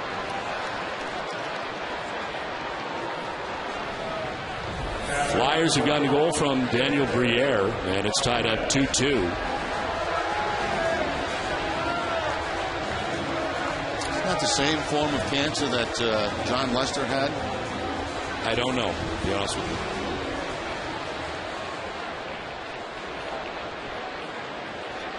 So 2 down, Scudero at first base, and Victor Martinez coming up.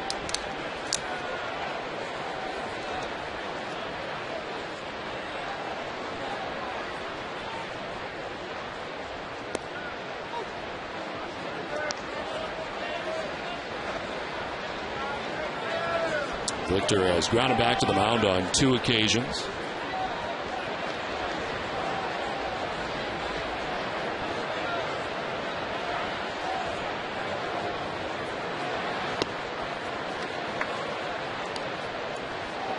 I guess Lester's was a little bit different. He had non-Hodgkin's lymphoma. Dave Roberts has Hodgkin's lymphoma.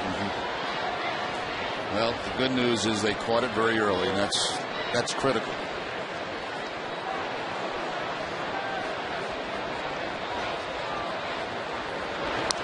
This one fouled back, 1-2. We check in with Catherine Tappan.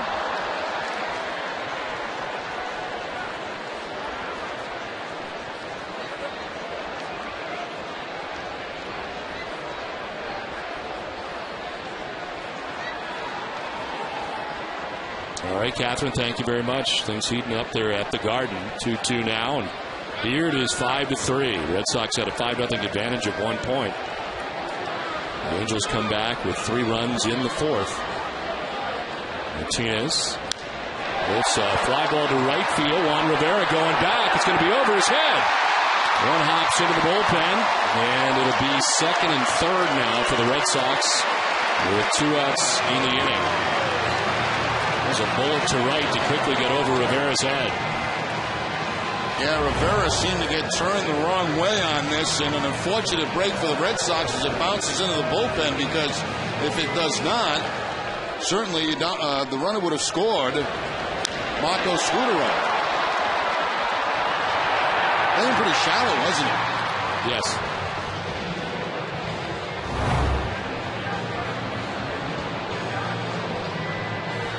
So 2nd and 3rd, 2 down, and Kevin Youkilis coming up. Youkilis hit a solo shot to get the scoring started in the 2nd inning. Then was plunked in the 3rd inning. And the 93-mile-an-hour fastball that John Hirschbeck felt was intentional. He handed out warnings to both sides, and now with first base open, they will just put Youkilis on. Home run coming back in the 2nd inning off Saunders was just absolutely tattooed by Kevin Youkilis, way over everything.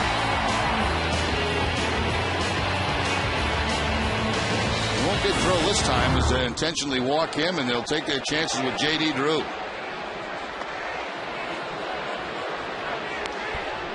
You do agree that it did appear to be intentional, though, yes? I would say yes. Yeah.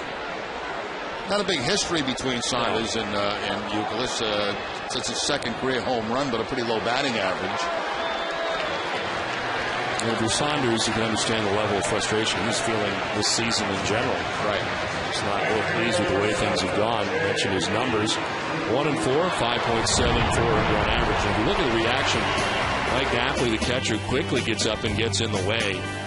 After this fastball plunks Youkilis, the control had been very good for Saunders. Well, Youkilis is known also to go to the mound. You know, he did that against, who was it, Verlander? Yes. Was it Verlander? No, Porcello, I think. Porcello? Yes, yeah. For the Tigers. No, Verlander had an incredible day here last year. He might have had the pitching performance of the season, I think, against the Red Sox last season. I don't think I was here. No.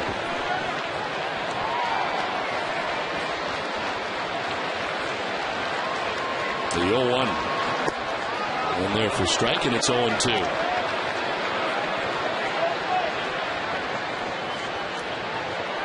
Line for Saunders already at 93 pitches. He's working here 3 2/3 deep.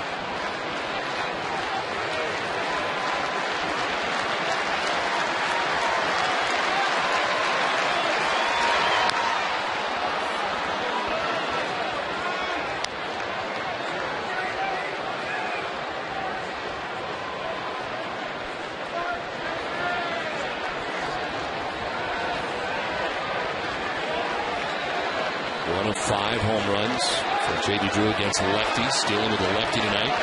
Joe Saunders, bases loaded, 2 down. It's outside, 1-2. It's like Saunders that time dropped down just a little bit more to the side. Try to pick up that outside corner on the fastball. Not completely side on, but not his normal delivery.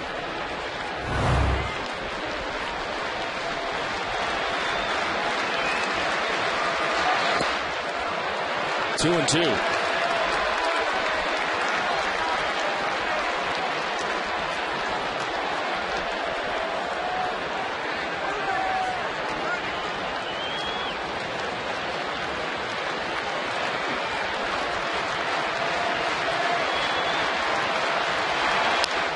On the ground up the middle into center field. Scudero will score. Here comes Victor Martinez. 2 runs in. Red Sox lead at 7-3.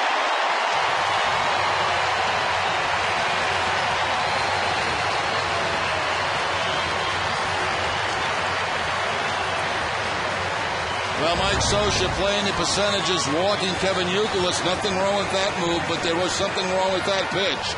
It was supposed to be away. It stayed inside, and J.D. Drew pulls it up the middle for the base hit. So the Red Sox get a couple of them back.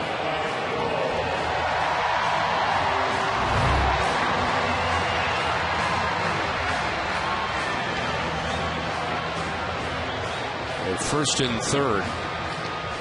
And 2 outs here in the 4th inning. Mike Lowell, 2 for 2. He's single to center, double to center, and driven in a pair of runs.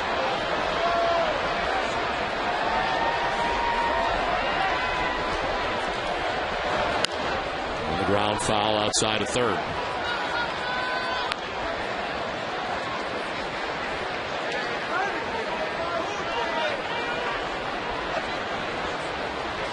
Most runs Saunders has allowed since June 30th of last year.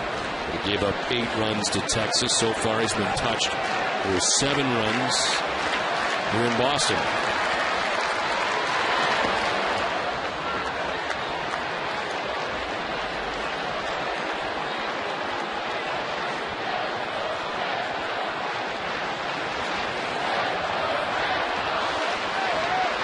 So far a 15-minute wait for Clay Buchholz. Saunders' 100 pitch is up and away, ball 2. No action yet out in that bullpen either for the Angels.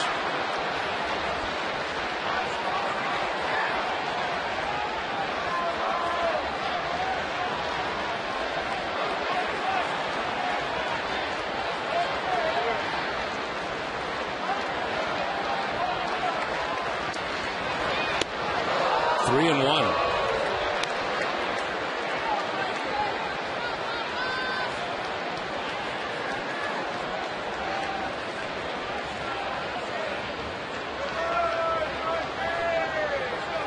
Time of the last 9 games, the Red Sox have scored at least 7 runs. Saw Mike Butcher on the phone, stirring in the pen as ball 4. Mike Lowell down to first base, loads the bases. 3rd walk allowed by Saunders. Matt Palmer, right-hander, is up now first for the Angels, and he just did get up.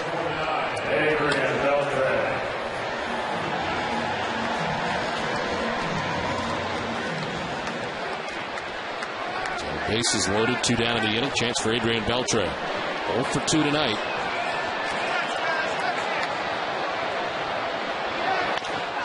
Left side is Turris to second for the force out that ends the inning. We have played 4 full as the Red Sox add 2 more at 7-3 Boston.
To you in part by Eastern Bank, the official bank of the Red Sox television network. Eastern Bank, the best team in banking. 7-3, Red Sox on top of the Angels. As Boston tags on 2 more runs in the bottom of the 4th inning. Eric Ibar to lead it off for Los Angeles. Ibar, Abreu, and Hunter the top of the order. And it's grounded towards second baseman Dustin Pedroia. Fires on to first, and there's 2 away. 1 away, jumping the gun. Bloomberg Sports, the leader in data analysis, has developed an analytical product being used by the clubs. There's also a product for fans. Go to NESN.com/Bloomberg for details on how to improve your fantasy play.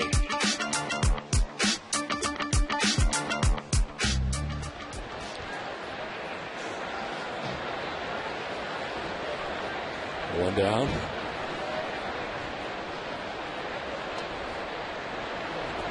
Abreu 0 for 2. Grounded out to second base twice.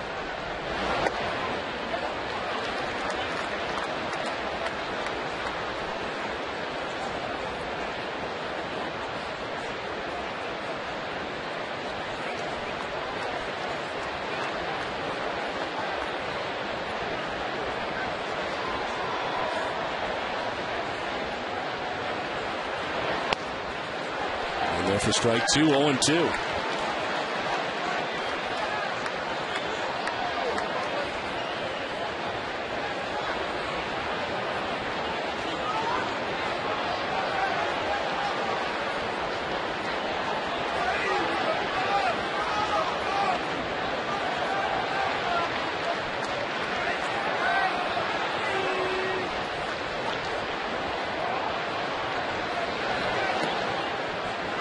Low 1-2. And Buchholz working his way around trouble in the second inning when the Angels had runners at second and third. Got out of that jam. Angels did get to him for 3 runs in the 4th inning. In that inning, he walked a pair and gave up 3 hits in the inning which they have scored against him. 1-2. On the ground towards Scudero at shortstop. Picks and throws. And there's 2 down in the 5th.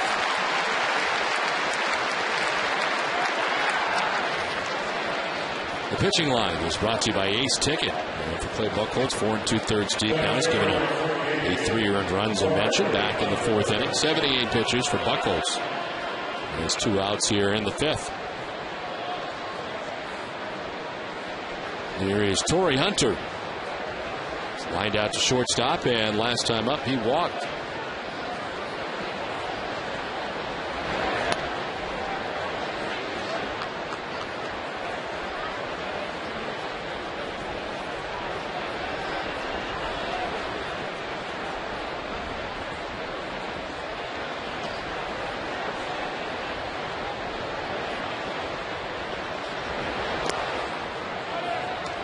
Colts upset with himself, falling behind 2-0.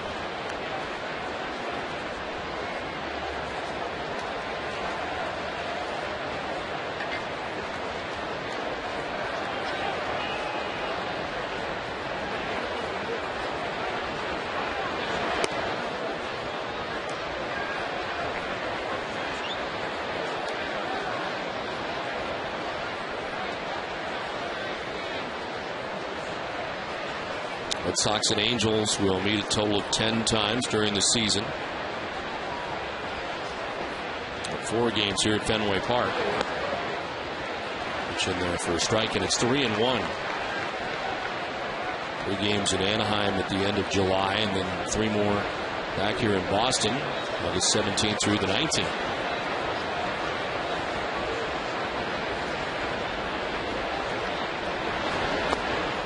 Ball 4 and Buchholz. Not happy with a lot of those pitches in that sequence to Torrey Hunter. Not the umpire, but himself.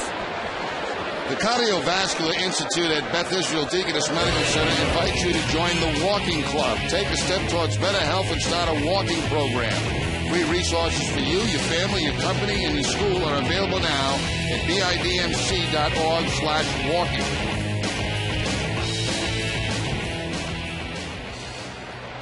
2 outs in the 5th inning. Torrey Hunter walks. It is the 3rd base on ball served up by Buchholz. A chance here for Kendry Morales, who is 2 for 2 in the game. Both singles, and both have either gotten or raised. Clay Buchholz back up the middle all of a sudden here. Sort of that last delivery and sort of frustrated again as now Victor Martinez out to talk with him.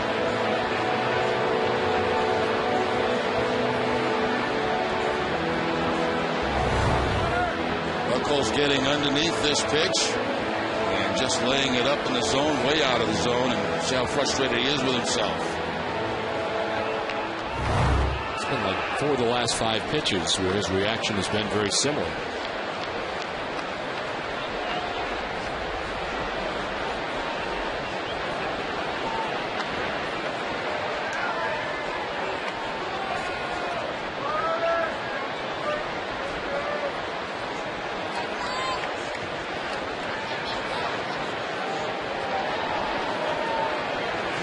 To Morales. And there for strike 1 and 1. 93 from Buchholz.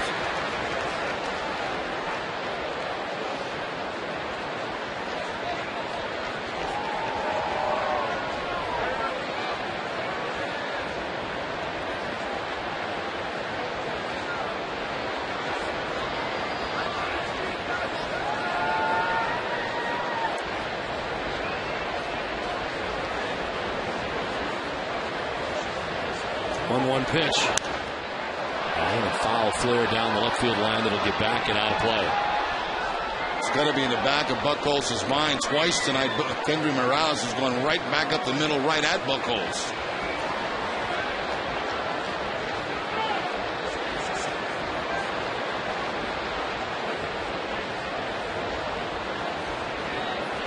Taki Matsui waiting on deck. There are 2 outs here in the 5th.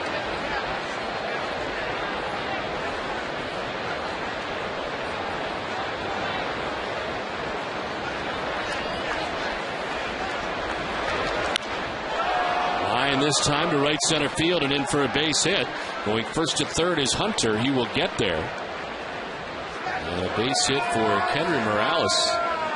He's 3 for 3. Had a change-up that time from Buchholz that stayed up in the strike zone. One of the few that has stayed up in the zone. You got to wonder, Don, if that leg is starting to bother him a little bit where he got hit earlier in the ballgame.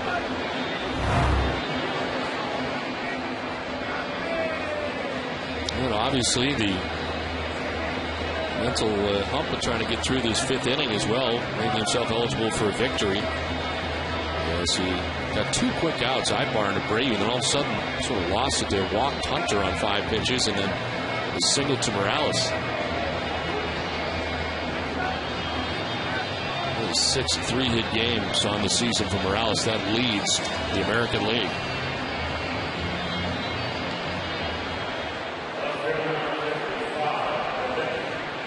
So they're at the corners for Los Angeles. 2 outs in the inning, and here's Hideki Matsui.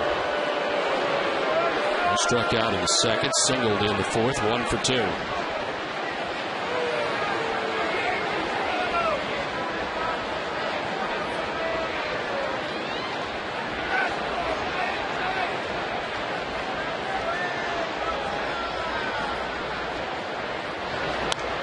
And he sliced it foul off to the left.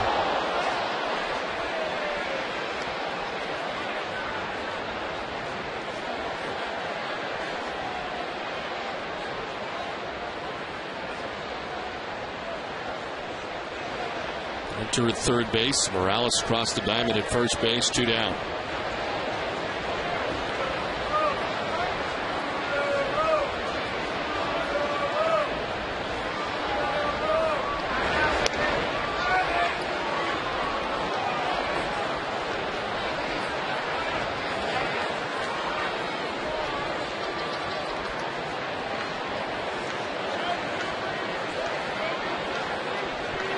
So far from Matsui with his new team.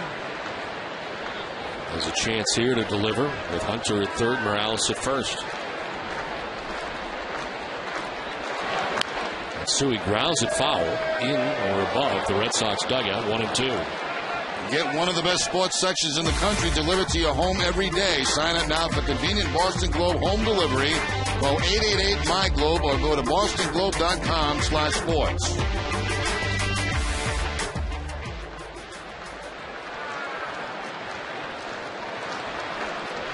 Two outs here in the fifth, first and third for L.A.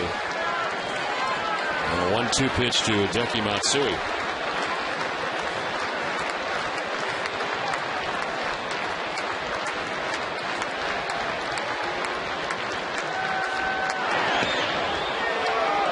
Inside at 97, and it's 2-2. Once again, Victor Martinez setting up inside, but the ball just a little bit low.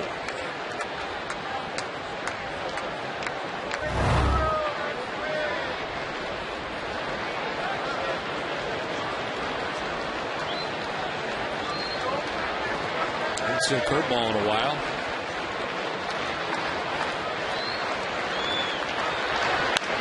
This one is lined into center field. McDonald coming in to make the running catch. Curveball works. 2 men left. 4.5 done. It's 7-3 Boston.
Provide advanced treatment for kids who need your help. 103 pitches for Joe Saunders as he returns to the mound. Red Sox on top 7-3. Palmer still up in the pen for the Angels. He has the look, the guy who's ready to come into this game. As Bill Hall takes a pitch outside, ball one. Hall with his first home run in a Red Sox uniform. 2-run shot back in the second inning. Struck out looking in the third. And takes another pitch away. 2-0.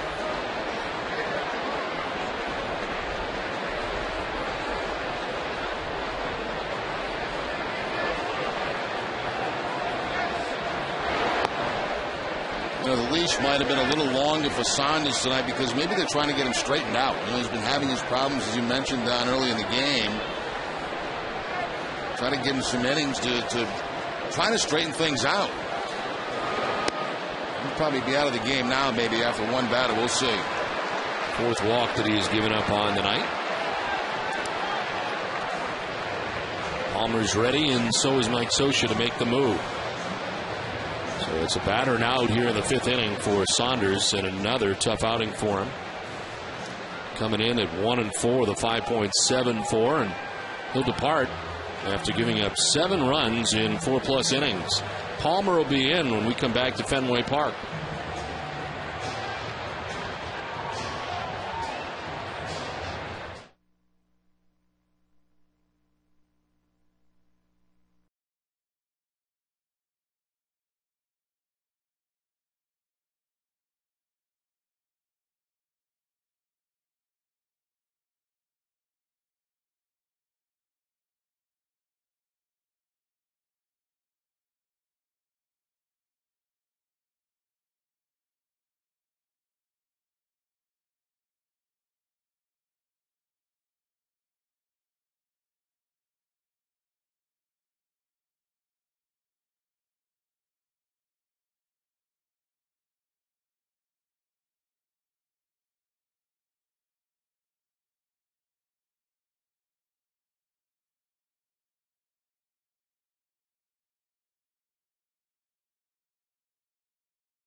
Plus innings. As this call to the bullpen is brought to you by your New England Ford dealers. Matt Palmer, in 6 of his last 7 relief outings, he has been not scored upon. This marks his 8th appearance of the year, 0-1 mark, 4.58 earned run average, and opponent's hitting at 300 against Palmer. His last outing was 4 days ago at Detroit, first game of that series, and he has served as the long man for Mike Scioscia in that outing. At Comerica Park, he worked 3 2/3 innings, giving up 4 hits and no runs. Yeah, he's one of those guys that can give you some innings. He's also had 1 start, I believe, on the season. Earlier in April, on the 22nd of April, he appeared in 4 1/3 innings pitched. It marked his longest relief outing of his career. Split last year between AAA Salt Lake and the Angels.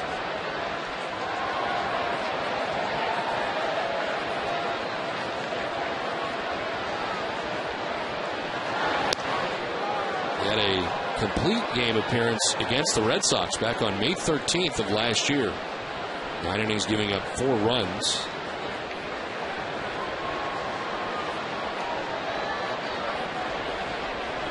Hall at first base to begin this inning. Darnell McDonald waiting on a 2-0 from Matt Palmer. It's in there for a strike, 2-1.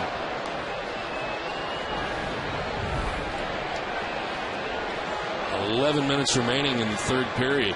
Tied up 2-2. Flyers and Bruins, game 2. Marco Scudero waiting on deck. Nobody out in the 5th.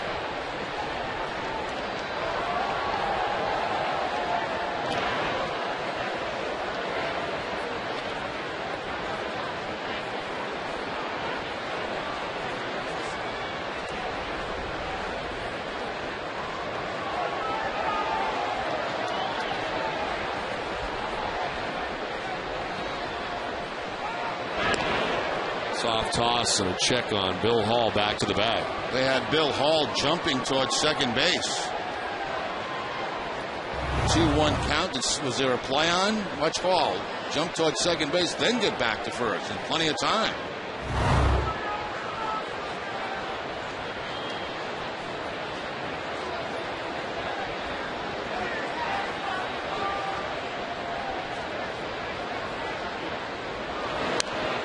Fouled off to the right, 2-2.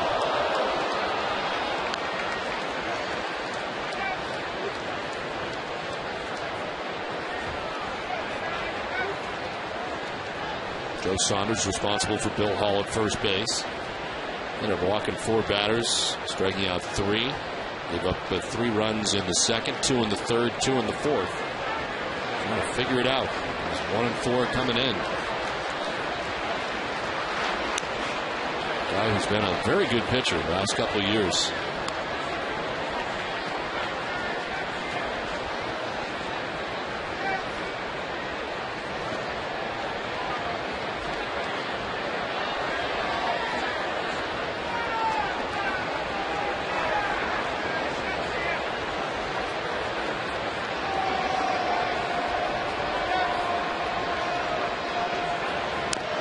Check swing foul in on the hands of Darnell McDonald, and it hangs at 2-2.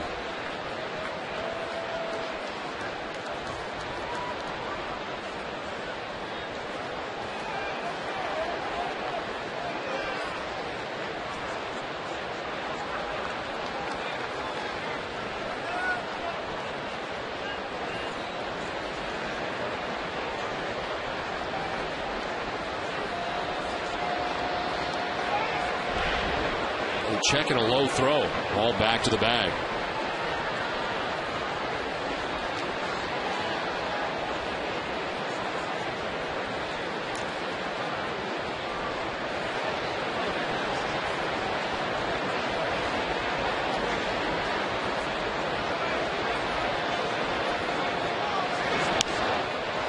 Ball down the right field line out of play. Hangs at 2-2 as this at bat continues for Darnell McDonald.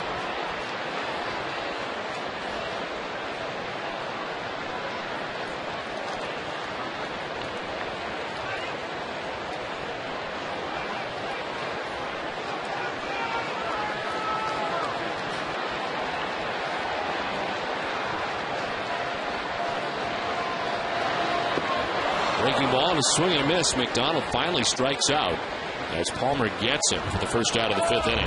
Now, first time they've been able to get McDonald tonight, and it's on a curveball. Those 12 to 6 curveballs that gets McDonald. First base occupied. No place to go. It's a lengthy battle for McDonald, but they finally get him. And there's one out here in the 5th for Marco Scudero. Grounded out in the first, walked in the second. Reached on a fielder's choice in the 4th inning.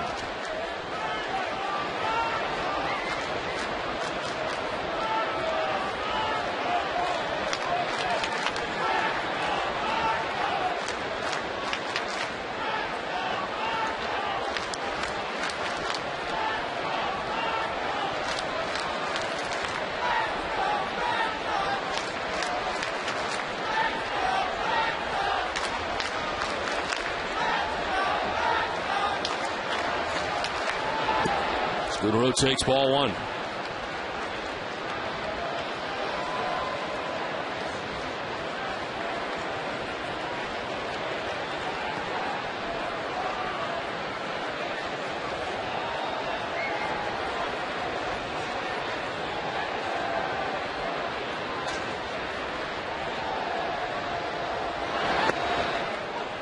There's a strike, 1-1. 93 on the fastball from Palmer.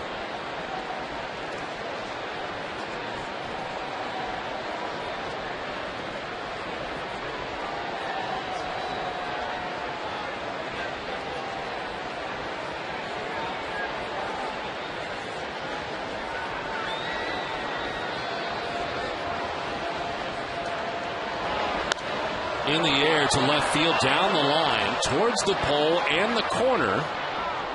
And it is a foul ball. The breeze that's blowing tonight is blowing from left field to right field. The Cats, of course, that pull that ball a little bit closer to the field of play than probably should have been.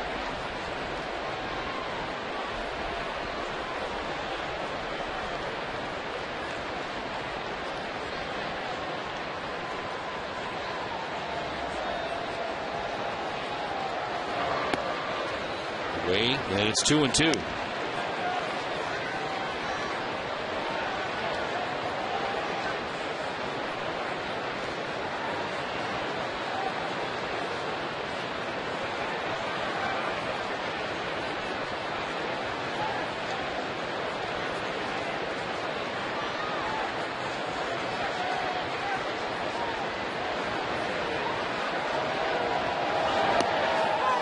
corner for strike 3. Scudero is out number 2 of the innings. Palmer with back-to-back strikeouts, 2 down. Just about an unhittable pitch right there for Marco Scudero. Fastball outside corner.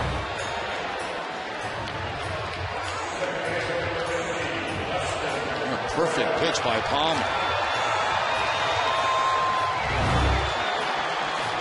So 2 down. Hall's been unable to advance at first base. Still there. Dustin Pedroia 0 for 3 night. He struck out, fouled out, flied out.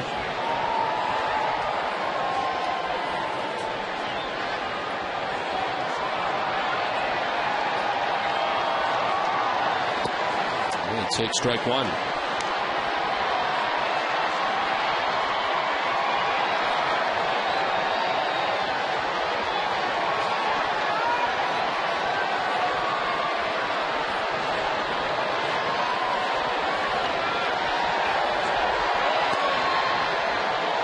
Corner, it's 0-2. A lot of cut fastballs from Palmer.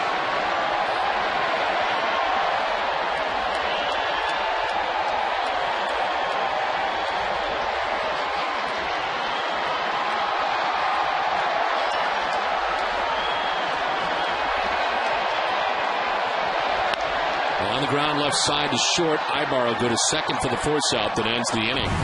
We've played 5 from Fenway. Red Sox lead at 7-3.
At Fenway, presented by Xfinity Minor League Doubleheader and Cape Cod League All-Star Game. Both events have family-friendly ticket prices. Fans will enjoy autograph sessions as well as discounted concessions. Visit redsox.com/futures and redsox.com/Cape Cod to get your tickets today.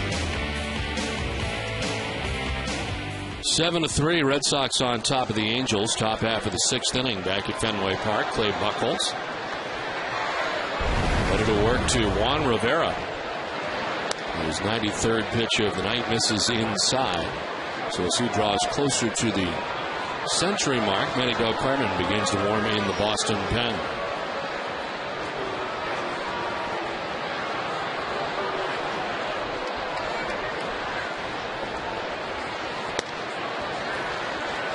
Juan Rivera reached on an error in the 2nd inning. He walked in the 4th and scored a run. That is Rivera, is Turris, and Kendrick. 6, 7, and 8 for the Angels here in the 6th inning. Rivera lines one into center field, a base hit.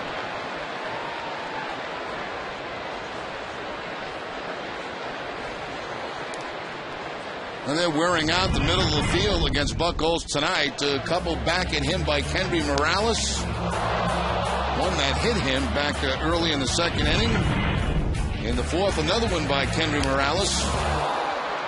That Buchholz just barely gets out of the way of. And now Rivera goes to center field for a base hit. Nicer is Turris. Takes strike one. Double to drive in a pair of runs in the fourth inning.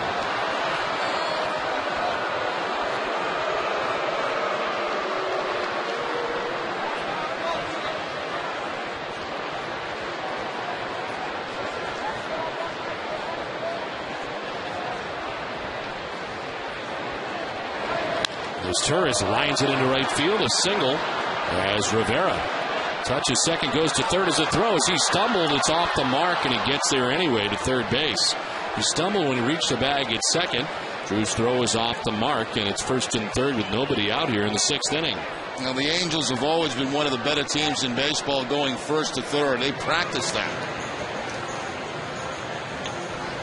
And as an outfielder, you better be ready for it because they're going to do it. Had to go down to avoid the line drive. And then J.D. Drew with the throw is going to be a little bit off target. And they do play some first and third with nobody out.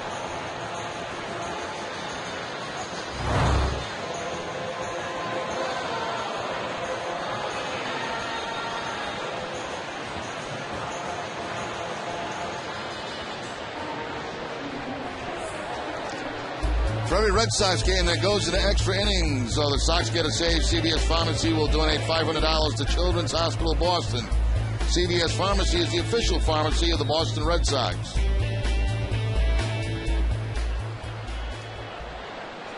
So first and third, nobody out for the Angels, who trail by 4 runs as they come to bat here in the sixth inning. Howie Kendrick is 0 for 2.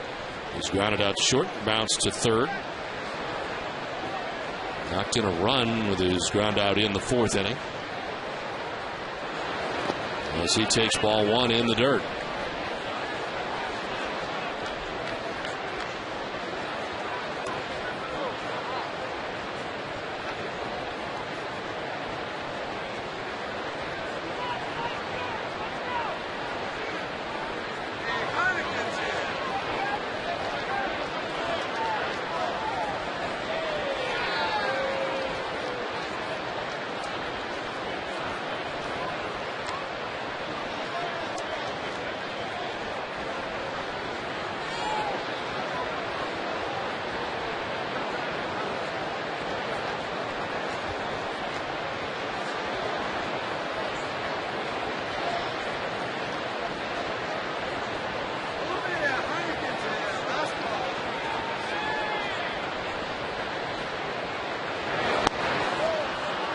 Ball 2-0.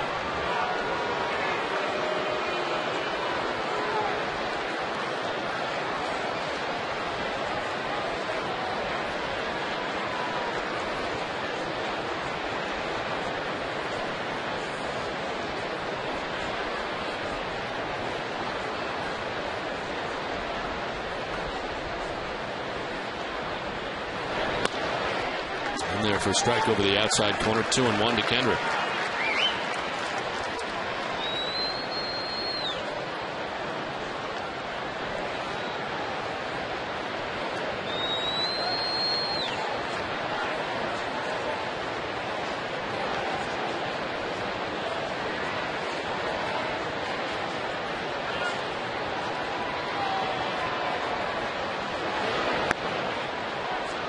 Low, 3-1.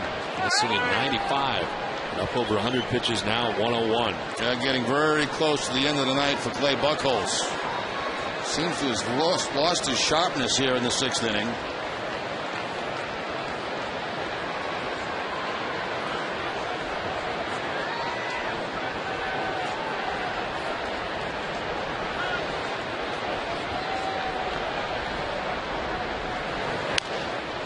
Laps it foul, full count.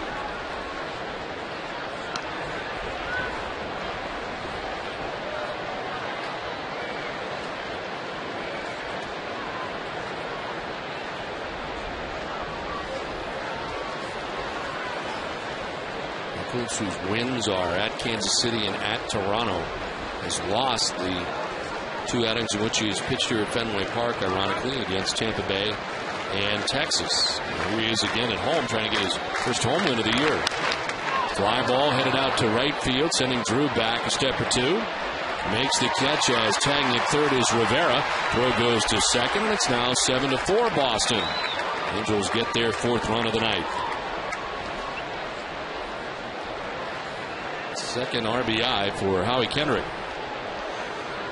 Both made on outs. A 5-3 ground ball that brought in a run and a sacrifice fly to right field. Milan Lucic has given the Bruins a 3-2 advantage at the Garden. And with 3 minutes left to go in regulation. 1 out is Turris at first base, and Mike Napoli the batter.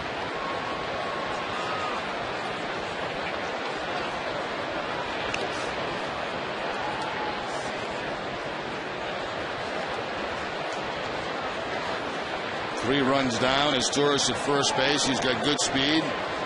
That will not stop him from running, being down in the score right now.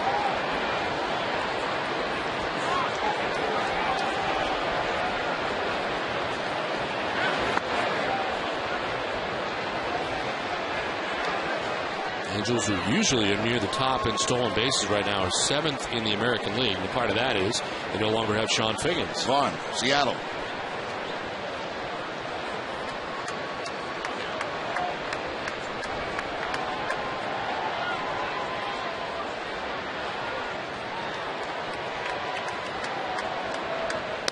In tight, 2-0.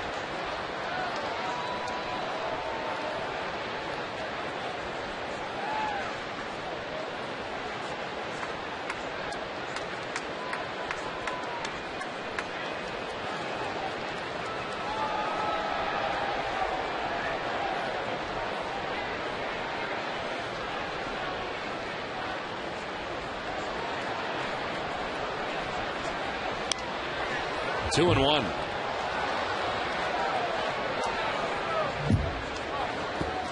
Catherine Tappan. Catherine?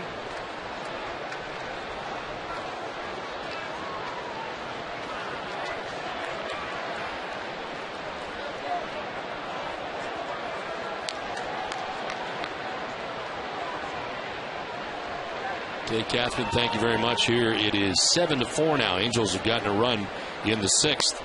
And looking for more as Buchholz misses again. 3-1. 107 pitches. Mentioned he threw 117 last time out. It was a season high for Buchholz. The top of the Angels order, Eric Ibar, waiting on deck.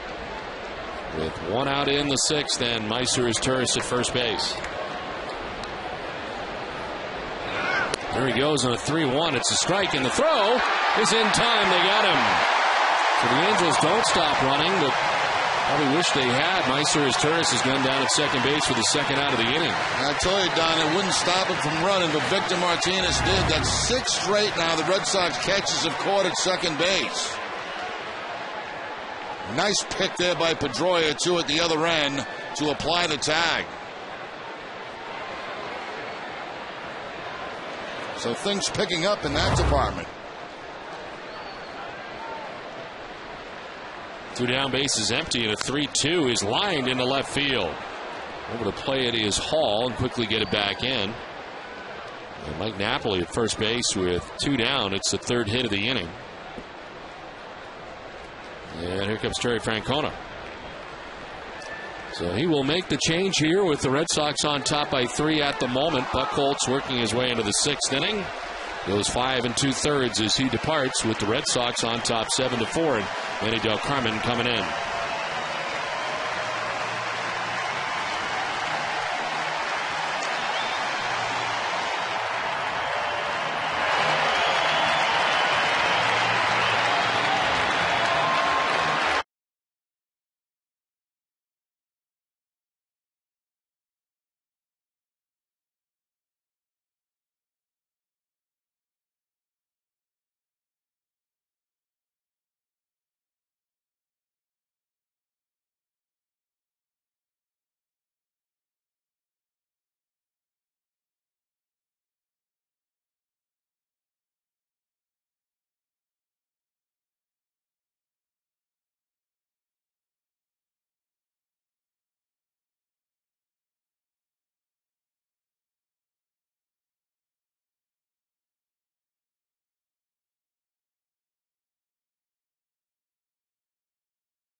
Knights over Toronto.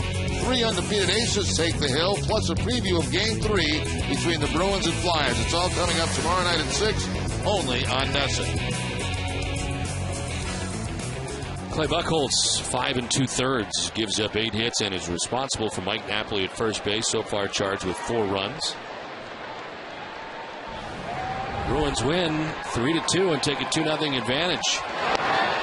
The best of 7 series between the Bruins and the Flyers. So home works out great for the Bruins. 11th appearance for Manny Del Carmen, 1.59 earned run average. 0.83 opponent batting average.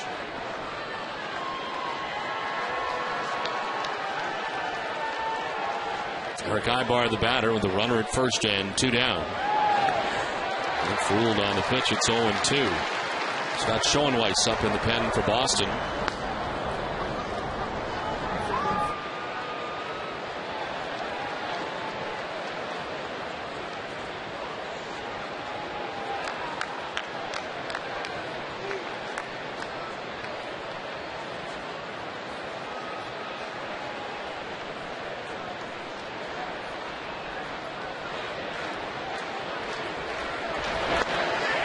Strike 3 call to the inside corner, freezes Ibar. Angels get a run. We have played 5.5, 7-1 Boston.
Great seats and great prices.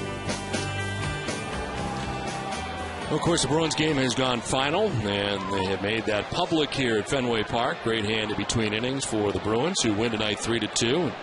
Take a 2-0 advantage in their series. Victor Martinez leading it off here in the home half of the 6th inning. It's 7-4. Red Sox on top. Martinez, Youkilis, and Drew.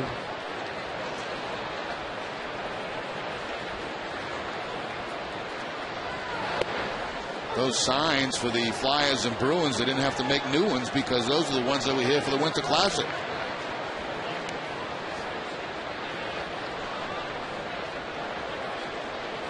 Yeah, it's pretty good stuff. Pretty good.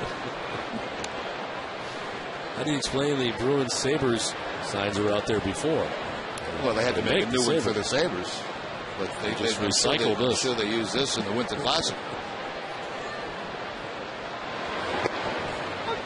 Strike to Victor, and it's 1-2.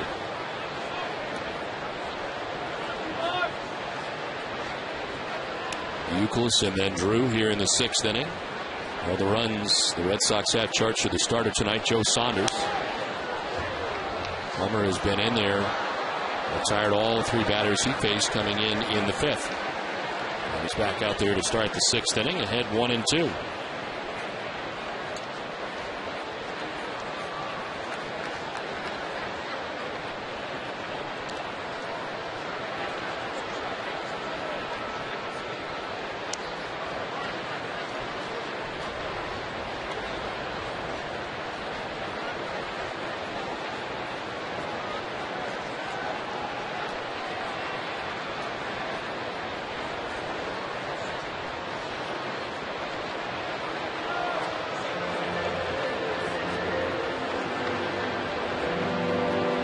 Something in mind that Napoli did not. It looks like Mike Scioscia wants to go back to catching.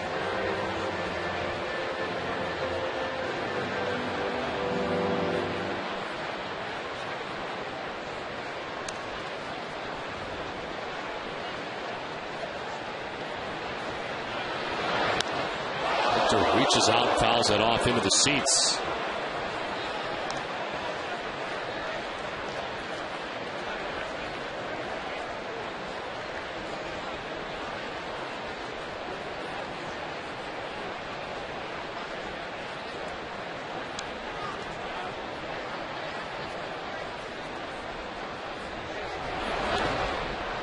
In the dirt, and it's 2-2.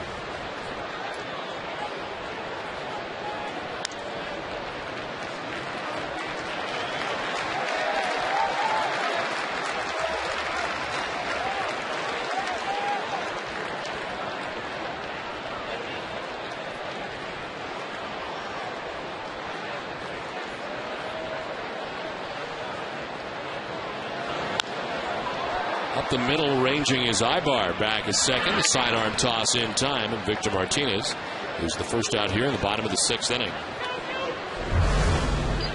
The Amica Pitch Zone is brought to you by Amica Insurance. Amica Insurance is not just how you're covered, it's how you're treated. And Kevin Youkilis back in the 2nd inning. Location of that pitch right down the middle of the plate.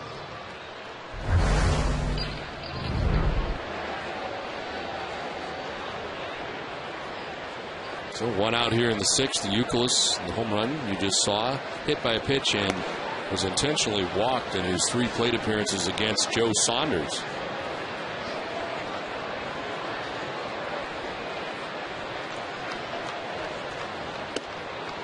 It's up top for ball 2, 2-0.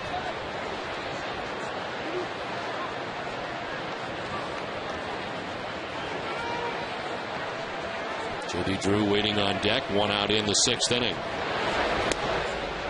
In there for strike 2 and 1.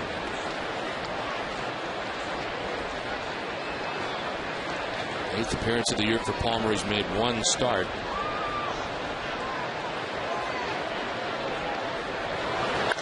Youkilis drives into deep center field. Does it have enough back? And it's off the wall. It kicks to Hunter on the warning track. Youkilis nearly with his 2nd home run of the night, but the wall ball double with 1 out here in the 6th inning. Well, looks like the day off did Youkilis some good. There's the fastball that time from Palmer, and Youkilis hitting as deep as you can without hitting a home run.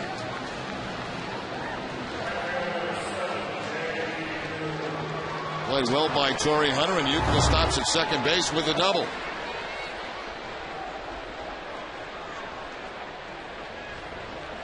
So 1 out, Youkilis at second base, and J.D. Drew has got a 2-hit night going.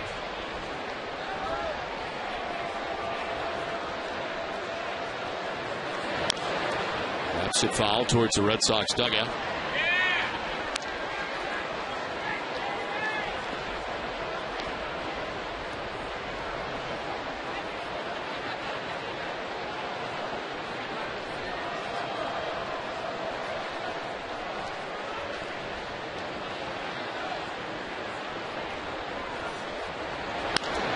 Ground up the middle, and by the dive of Kendrick. Around from second base comes Youkilis. Red Sox lead at 8-4.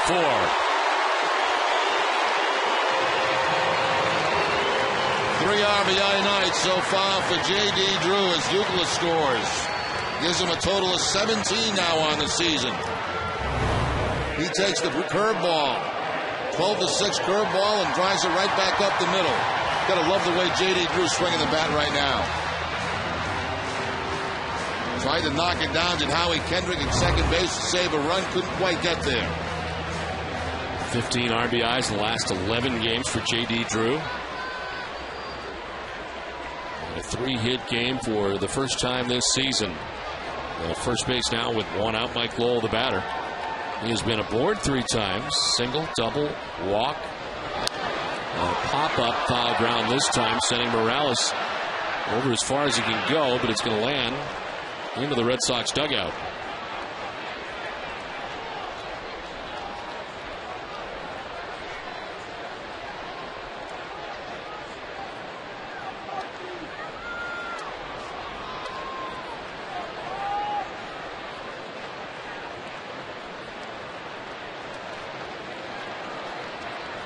Middle of the Red Sox lineup doing the bulk of the damage. They have 6 RBIs tonight. 4 through 6, Youkilis, Drew, and Lowell. They combined for 9 hits. Lowell drives one to deep left. Matsui back at the wall, and he's going to scrape the scoreboard on the way down. From first, Drew's going to come all the way around. The throw to the plate is not going to be in time. Lowell's going to try to take third and will, and the Red Sox lead it 9-4. Third hit of the night from Mike Lowell. 4th time he's been on base. Well, for J.D. Drew, that's knowing your ballpark. He knew this ball was going to be off the wall, and he never hesitated from first base. The relay throw not in time, and J.D. scores. When you're at first base, you've got to read that wall, know it's going to hit off the wall, and never hesitate. That's what Drew does, and that's why he scores from first base. The advantage of playing at home here at Fenway Park.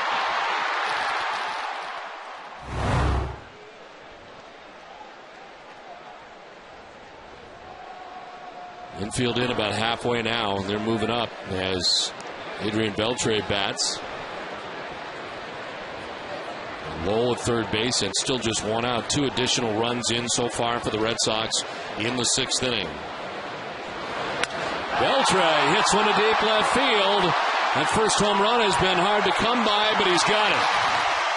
First home run in a Red Sox uniform for Adrian Beltre. It's a 2-run shot. It gives the Red Sox an 11-4 lead.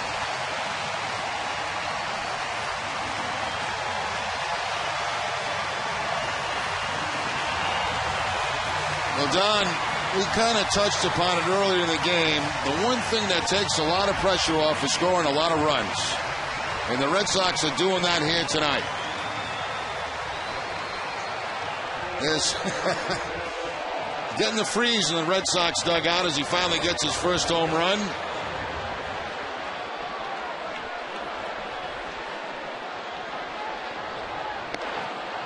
Most runs the Red Sox have scored at Fenway Park this season. With 9 against New York in Game 1. 11 so far here. They scored 4 times in this inning. As Hall with a swing and a miss. 1-1. And the newcomers, Adrian Beltre and Bill Hall, both getting their first home runs tonight in a Red Sox uniform. Hall now to right field, and Rivera will make the running catch for out number 2.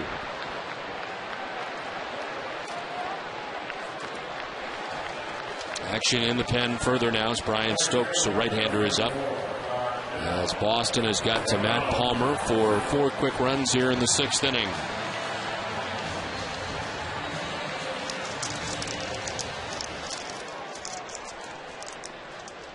There's Darnell McDonald, who has 2 hits and has struck out, 2 for 3.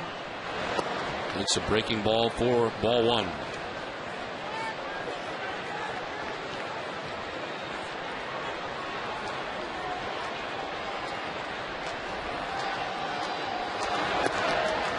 Homer is usually very good or doesn't have it. 5 outings, he's given up no runs.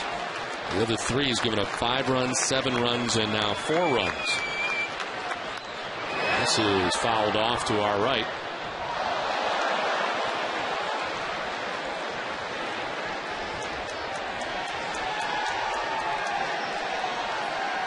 2-1 to Darnell McDonald.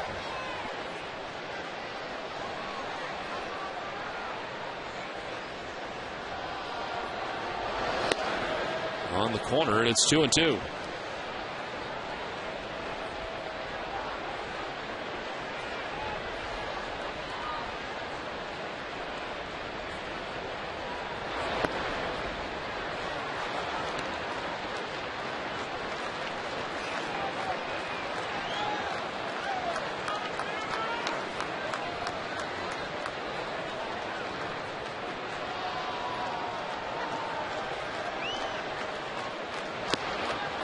Ball 4, and he walks McDonald with 2 outs in the 6th inning.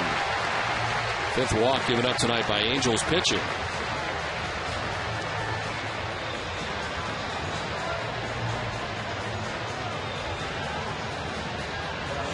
One more look at the Adrian Beltre 2-run home run here in the 6th inning. Number 1 of the season, number 1 in a Red Sox uniform.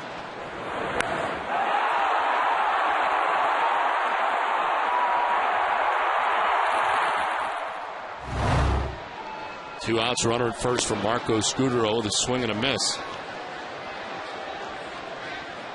Scudero has grounded out to third, walked, reached on a fielder's choice, and struck out.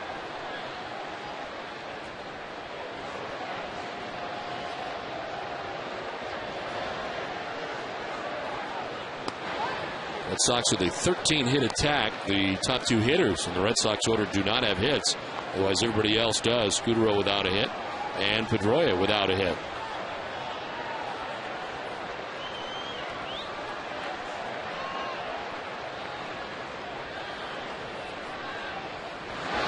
Scudero's got a base hit now as he lines it into left field. Up to second base goes McDonald, and it's first and second with 2 down.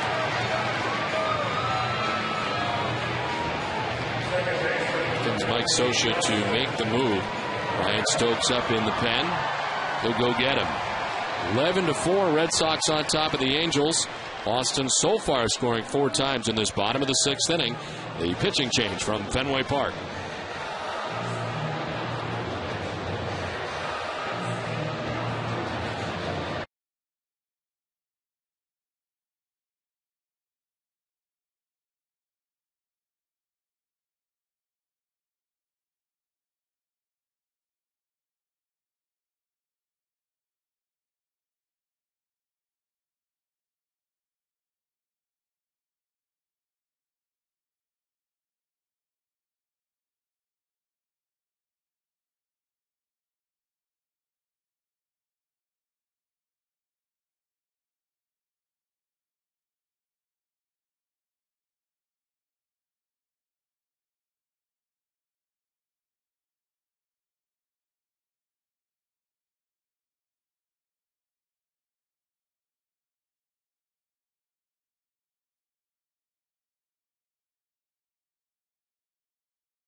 From the press room, and Eck will break down tonight's key plays. Plus, Catherine Tappan and Gord Pluzak will have highlights and reaction from the Garden as the Bruins and Flyers wrap up Game 2. It's coming up right after the game on WB Mason Extra Innings Live.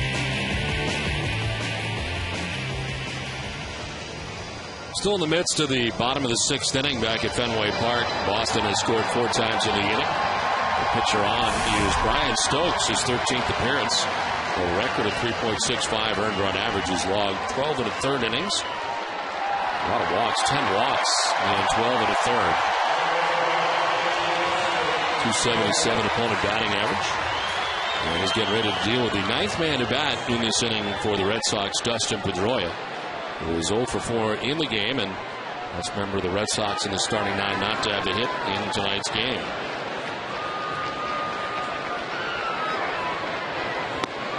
Stokes worked yesterday for the Angels in the game against the Detroit Tigers. So he went an inning with a strikeout. 7 of his last 9 outings are scoreless. Came over for the Mets in the Gary Matthews Jr. trade.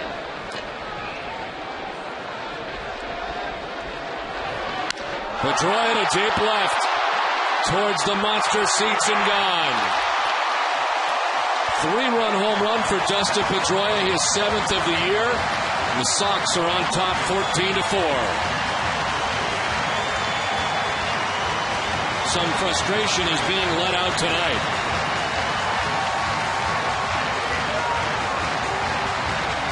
Well, I don't know what the heck was said in that meeting, that brief meeting today, but they're going to have another one tomorrow. Pedroia, the latest to join Home Run Derby. Again, please don't try to throw a fastball by Pedroia inside. It just doesn't work.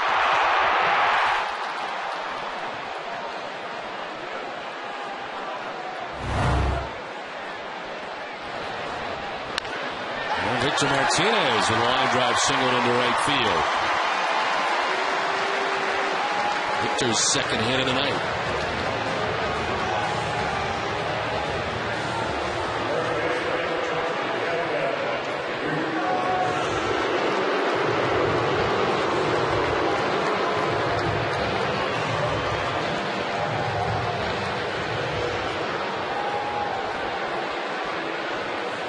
Players now, multiple RBI nights going.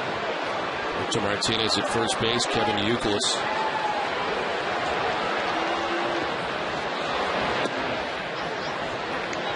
Take strike one.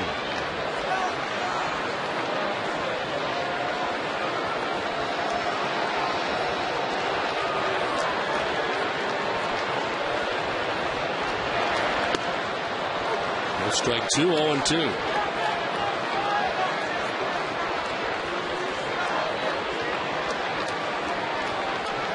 6 of the 7 runs scored this inning are charged to Matt Palmer. Fouled off to the right, still 0-2. So a liner reliever, inning and 2/3, 5 hits, 6 runs. He walked 1, struck out 2.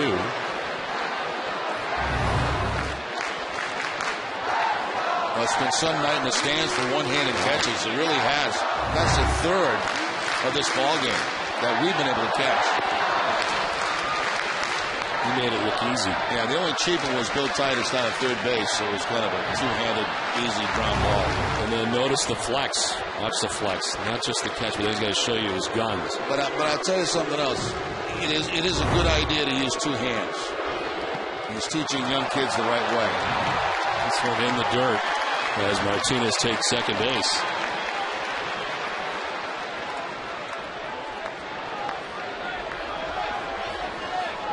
Wild pitch charge to Brian Stokes.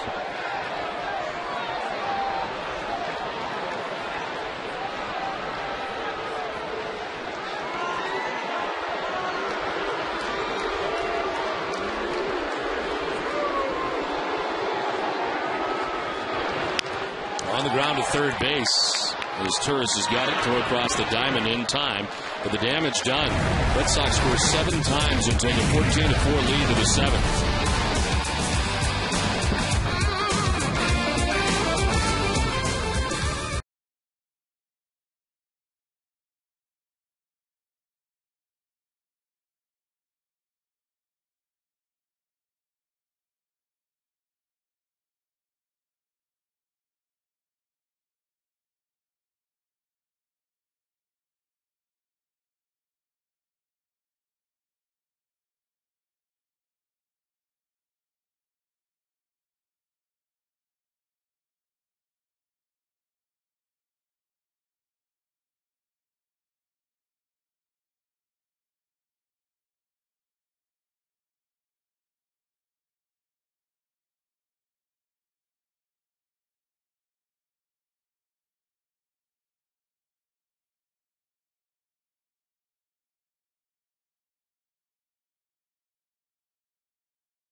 Get your gear from the official source, the RedSox.com shop. Accept no substitutes.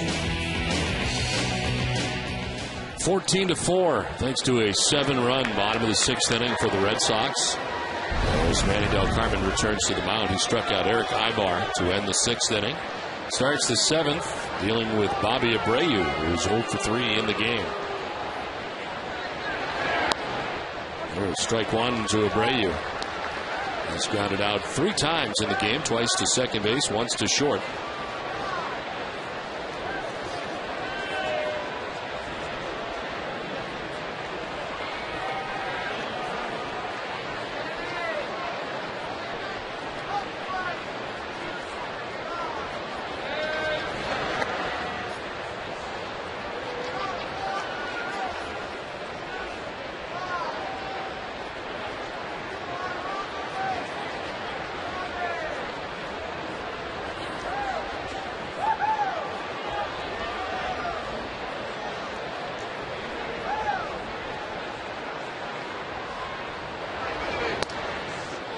Strike, and it's 1-2. Well, he didn't like it as he spins out of the box.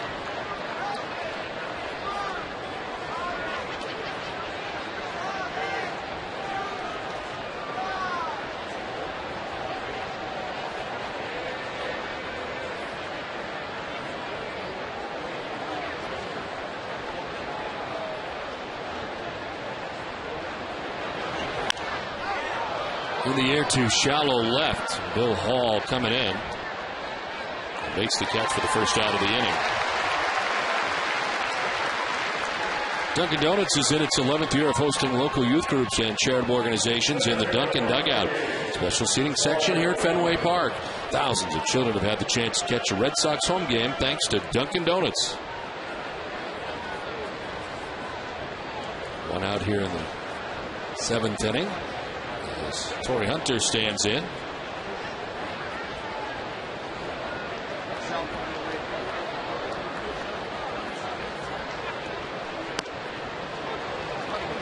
Torrey Hunter has walked twice in the game tonight. He's also lined out to short.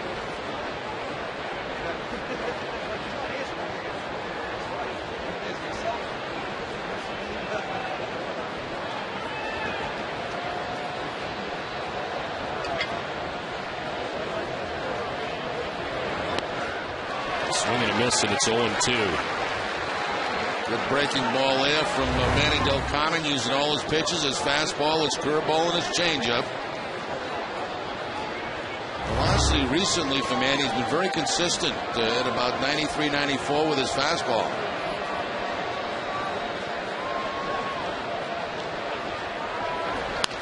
On the ground, the shortstop, Scudero's got it. There's 2 down in the inning.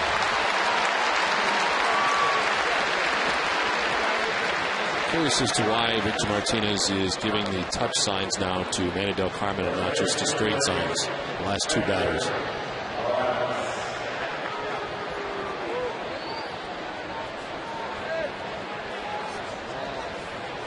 So 2 down in the inning. Kendry Morales, the batter. How about that sign? Just bring me a fastball. Brought him a changeup. 0-1.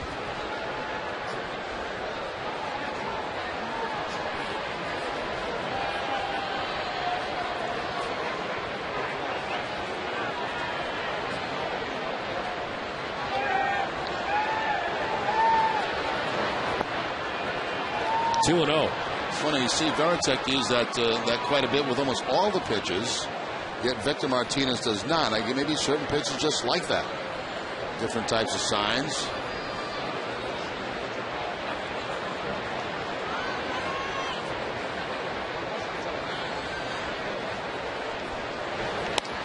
They elevate, and he chases it 94, 2-1.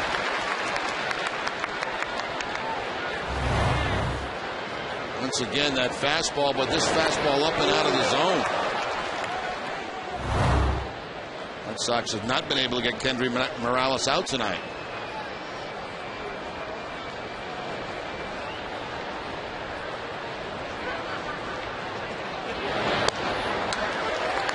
Strike 2-2. 95 that time.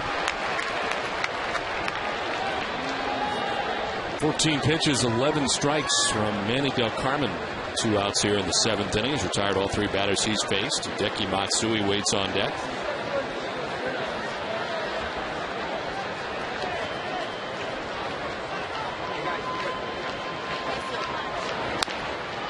On the ground right side, Pedroia will need Del Carmen, and he's there to make the grab. 1, 2, 3, 7th inning, 7th inning stretch, 14-4 Red Sox. Time for a Sports Desk update with Jade McCarthy.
Around the majors, they'll also revisit the KGB poll question of the day.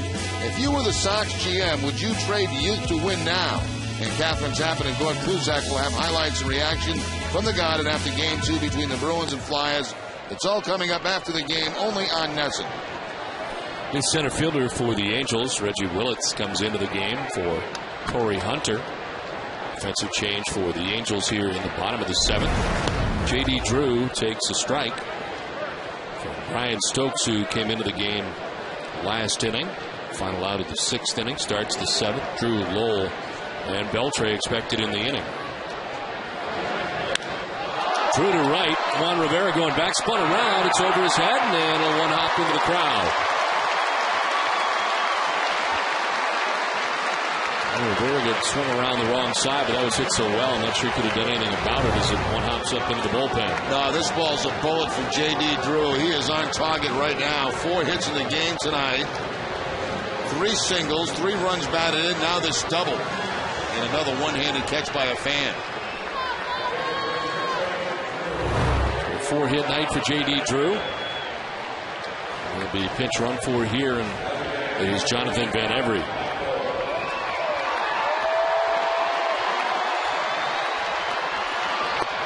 Mike Lowell's had a big night. 3 hits, a walk, been on base 4 times, knocked in 3 runs. Pair of doubles.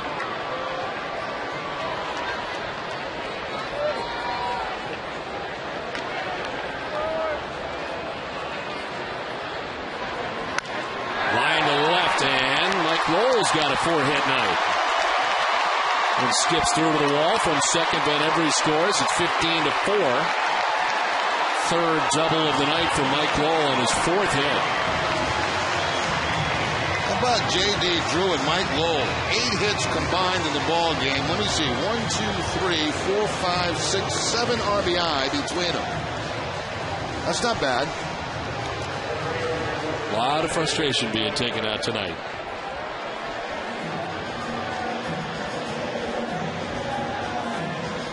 Hole at second base.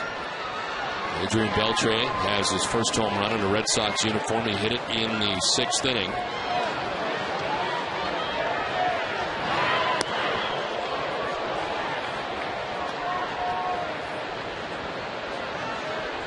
Red Sox is a team with 18 hits.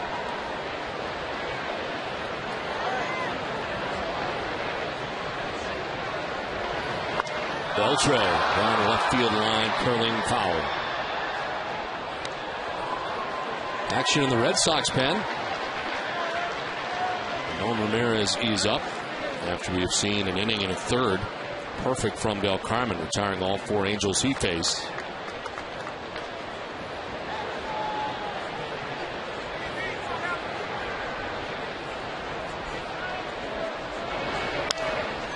Beltre's down 1-2. Joe Saunders gives up 7 runs while he was in the starter tonight for the Angels. 4+ innings, 6 runs allowed by Matt Palmer, and an inning and 2/3. And 2 runs so far charged to Brian Stokes. He's gone just a third of an inning. Driven out towards deep right center field, back towards the bullpen, and that ball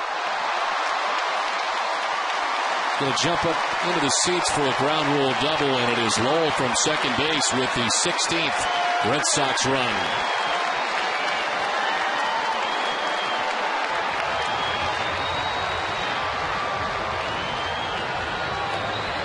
Three straight doubles to begin this 7th inning. And players have a tendency to say somebody's going to pay. Well, somebody's paying tonight, and that's the Los Angeles Angels of Anaheim.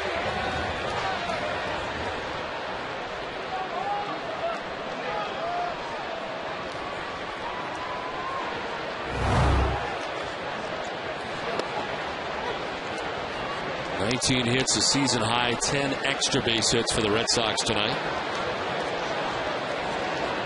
A 16-4 lead. Nobody out still in the 7th. Hall lines one towards right center field. Willits can run, but he's not going to get there. Pops in for a base hit. Beltre takes third. On the single for Hall, who collects his 2nd hit of the night.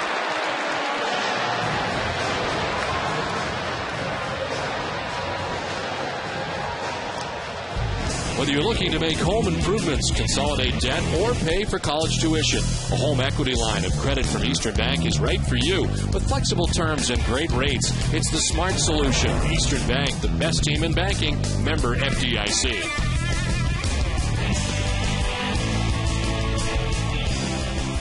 "20 hits, 16 runs. 1st and 3rd, nobody out. And Darnell McDonald takes ball 1.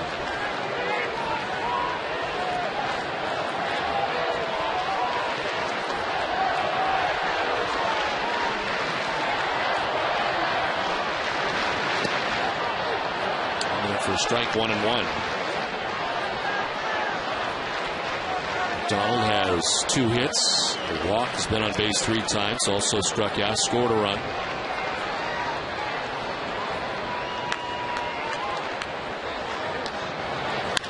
On the ground, diving at third is his Turris. He throws from his knees to second for the out.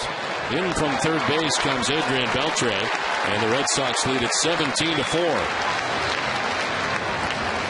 Well, quite honestly, that's the effort you like to see from your players when you're getting beat up in a ball game. Guys continue to dive for ground balls.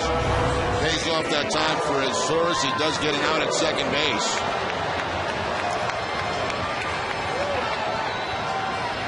But another run home for the Red Sox.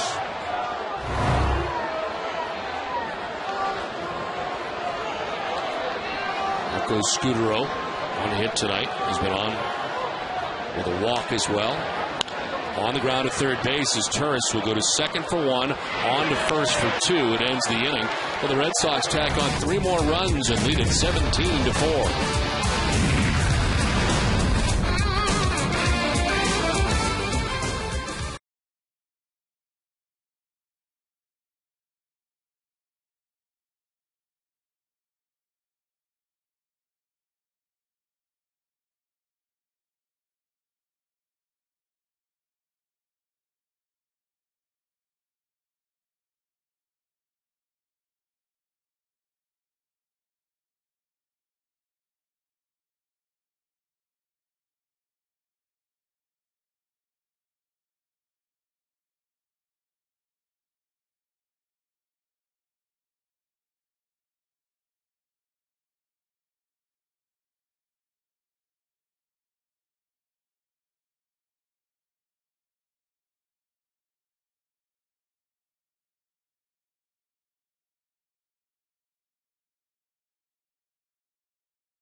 The Angels, we head to the top of the 8th. Time now for a look at the road ahead, brought to you by Safeco Insurance.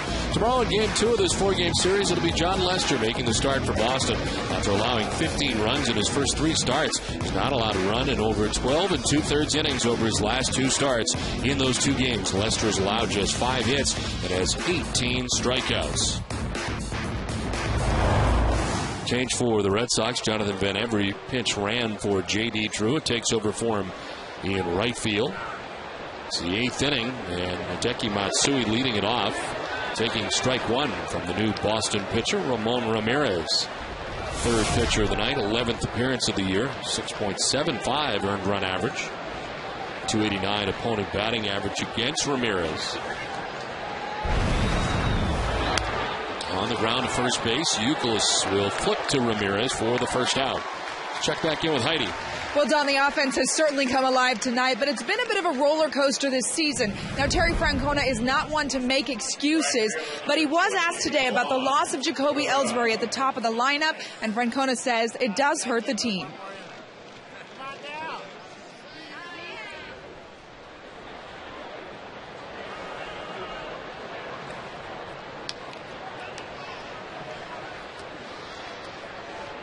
Ellsbury is a game changer. Sorry, we don't have that bite for you.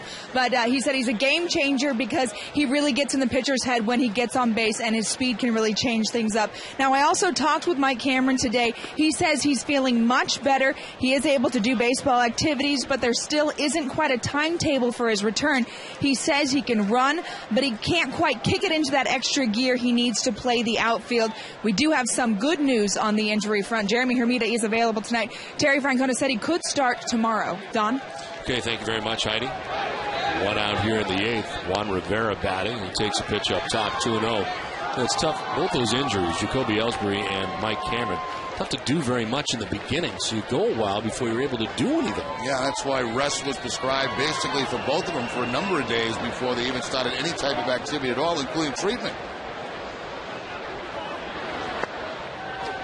There's a strike, 2-1.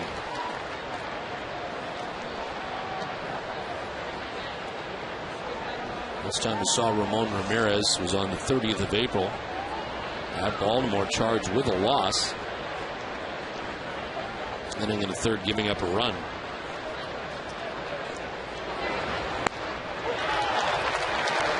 Charged with a run in the 10th inning.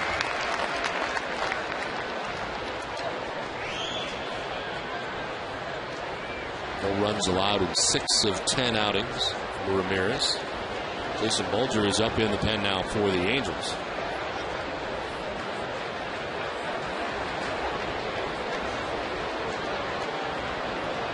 The starter gave up 7 runs. Palmer came in for Saunders, gave up 6 runs. Stokes in charge with 4 runs.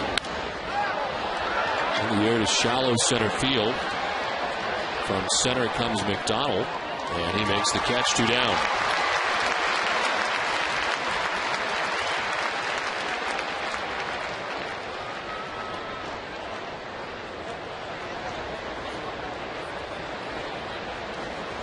Hitter here for Los Angeles coming up. It is Brandon Wood. Wood batting for Mysores Turris, who had been 2 for 3 in the game tonight.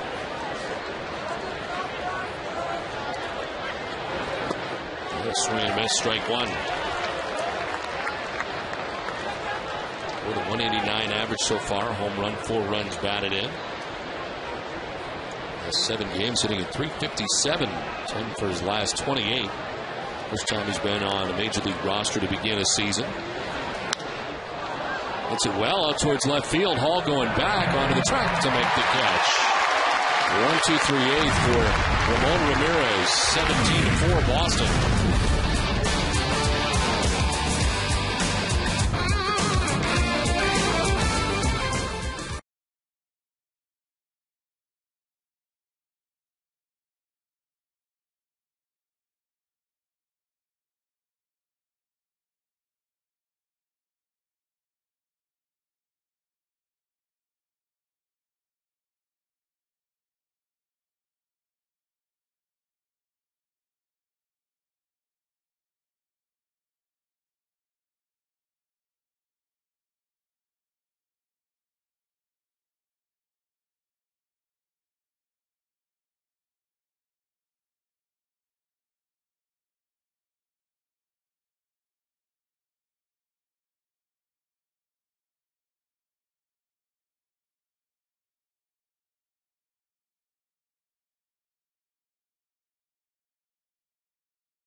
for two of them. Bill Hall with this drive. And Adrian Beltre with his first home run in a Red Sox uniform. That one came in the 6th inning, as well as Dustin Pedroia. It's a 3-run shot for Pedroia, his 7th home run of the year. We move along to the bottom of the 8th inning. It's Pedroia who leads it off. Changes for the Angels. Rob Quinlan in the game in left field for Hideki Matsui.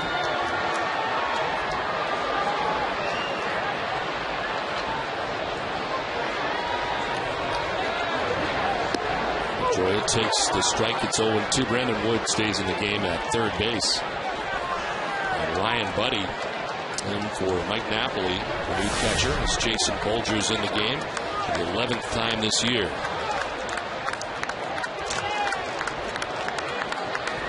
Pedroia hits a fly ball to short right. Juan Rivera will make the catch for the first out of the 8th. Red Sox have action in the pen. Scott Schoenweis is up. We've seen 5 2/3 from Clay Buchholz, inning and a third from Del Carmen, and an inning from Ramon Ramirez.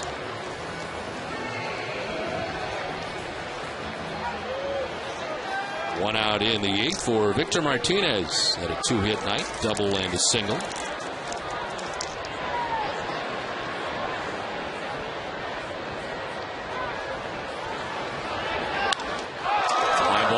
Towards left center field. Reggie Willits moves over, and the Angels center fielder makes the catch for out number 2.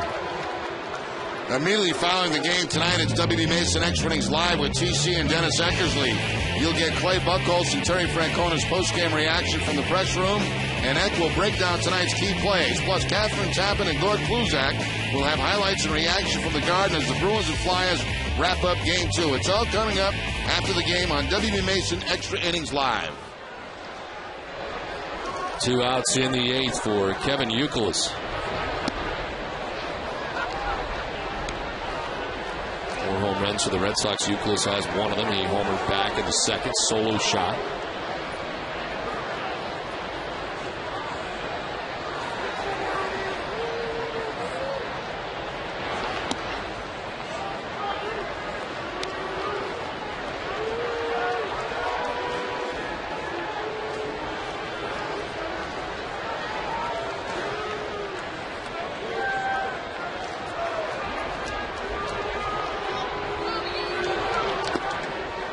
For a strike, 2-1. Bolger working yesterday for Mike Scioscia, going an inning and a third at Detroit.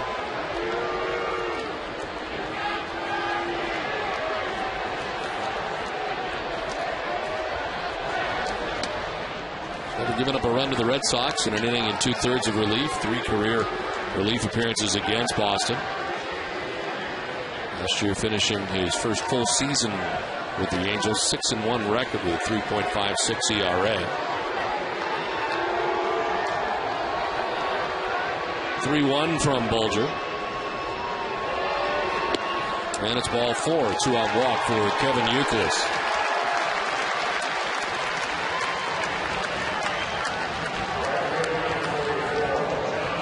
So Youkilis been on base 5 times in the game tonight. 2 walks, 2 hits, and was hit by a pitch. Dan Every to bat for the first time tonight. Pitch ran for J.D. Drew.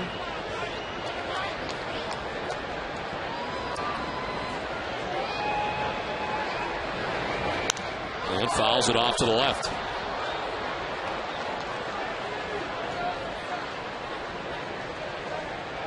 Two for 8 so far since being acquired from the Pittsburgh Pirates.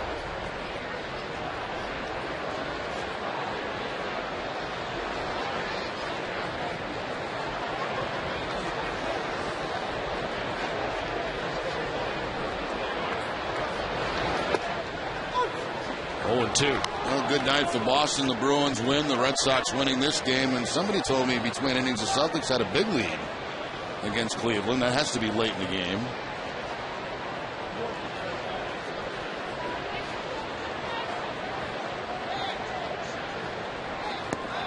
Whenever he strikes out, and it ends things in the 8th. We head to the 9th inning with the Red Sox on top 17-4.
The 7-day croissants. Your New England Toyota dealers. Sullivan Tire. And by Southwest Airlines.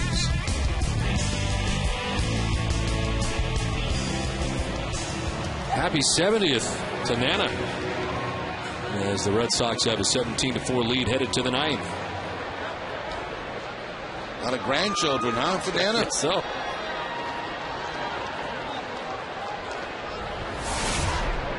Scott Schoenweiss, fourth Red Sox pitcher of the night. Third reliever, we've seen Doug Carmen. Juan Ramirez and Scott Schoenweiss now, as the Red Sox lead at 17-4. And has been perfect so far through 2 1/3 innings. Howie Kendrick getting it started for the Angels in the 9th. Sends a foul ball back and out of play.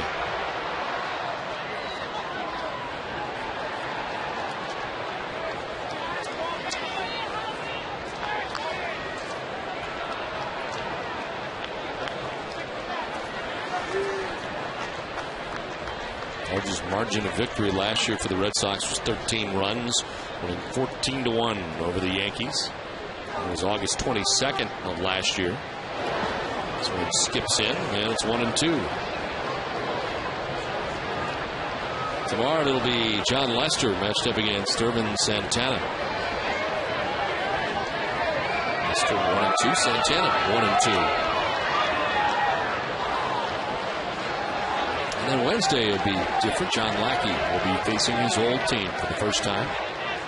Lackey 2-1 against Joel Pinheiro. This one is to center field and falling in for a base hit. Leadoff single for Howie Kendrick to begin the 9th. Well, Kendrick picks up his first base hit of the night. He's going to sacrifice fly to drive in a run and a ground ball out to drive in a run. There's Joel Pinheiro. Will be matched up against John Lackey on Wednesday. That'd be a weird feeling for Lackey facing his teammates for the first time. Pretty strange in spring training, I think, for John Lackey. All those years of facing the Red Sox in the postseason. Of course, getting over that hurdle this last postseason. High ball to shallow left. In comes Hall. Out goes Scudero. Hall calls him off and makes the catch for the first out of the 9th. Coming up after the game tonight, it's Granite City Electric Red Sox final with TC and Dennis Eckersley, where they'll take you through highlights from around the majors. They'll also revisit the KGB poll question of the day. If you were Sox GM, would you trade youth to win now? And Catherine Tappan and Gord Kluzak will have highlights and reaction from the Guard after Game 2 between the Bruins and the Flyers. It's all coming up after the game, only on NESN. One out, Howie Kendrick at first base. Eric Ibar hits a high fly ball to deep left field. Bill Hall going back. And that ball is off the wall. Heading for third is Kendrick. He'll be stopped there. It's a double. Wild throw back in. Gets away, but Beltre able to knock it down. And a double for Ibar. His first hit of the night. He had been 0 for 4. And that extends a hitting streak for Ibar now to 8 straight games. High off that left field wall against the fastball from Schoenweiss.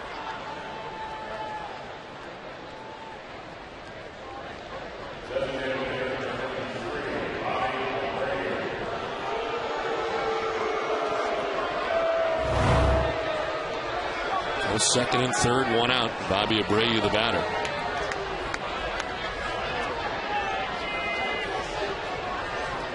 He's 0 for 4. He's grounded out 3 times, flied out to left.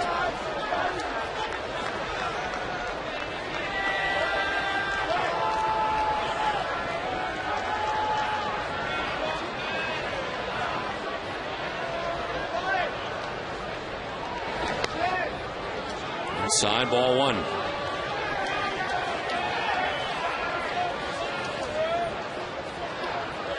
Seen Schoenweiss since the 26th of April at Toronto. About a third of an inning, gave up 2 hits and a run. It's been a week for Schoenweiss.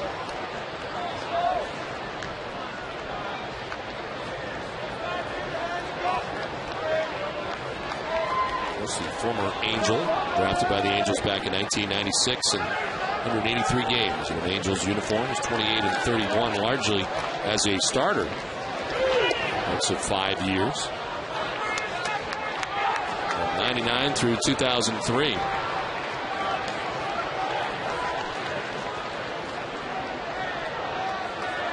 Falls behind 3-0 to Bobby Abreu.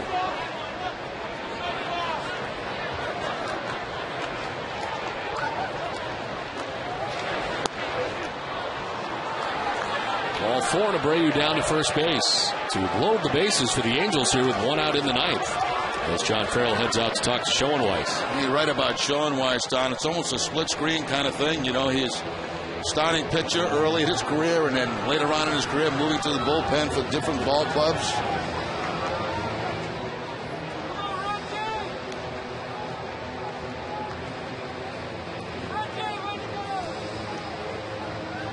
The family meeting is broken up.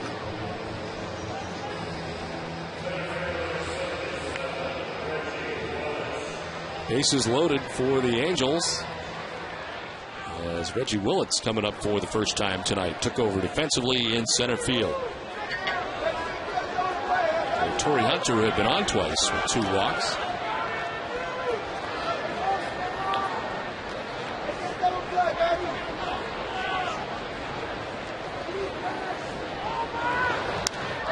Pops up foul off the first base side, backing out of play.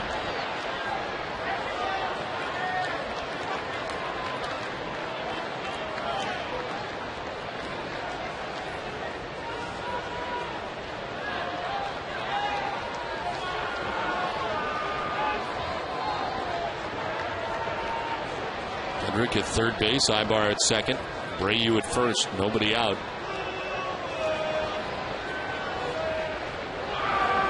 This one to center field and in for a base hit from third base comes Kendrick. Ibar will be stopped. And the Angels get a run back. It's now 17-5.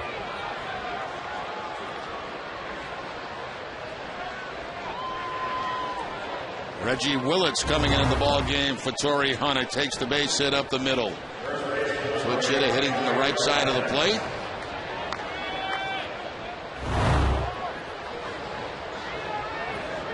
So bases loaded, 1 down again, and here is Kendry Morales. There's 3 hits in the ball game tonight. All singles. He's grounded out to first base as well.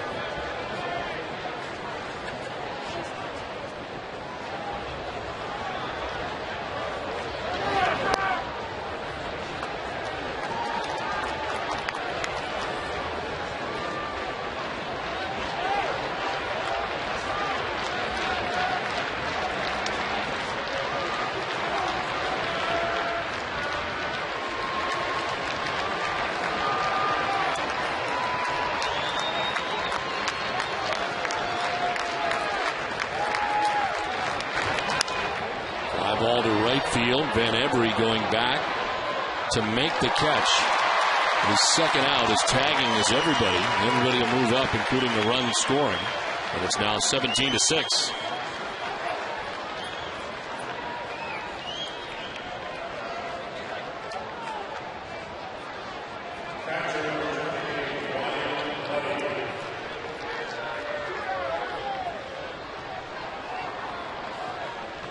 Ryan Buddy batting in the spot of Matsui after he took over as the catcher.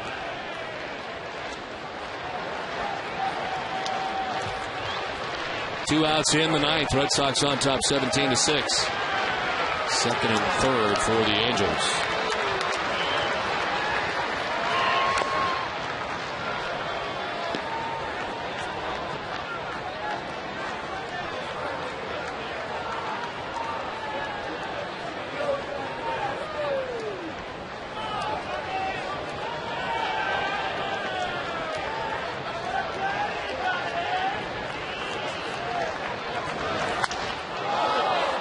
Field line.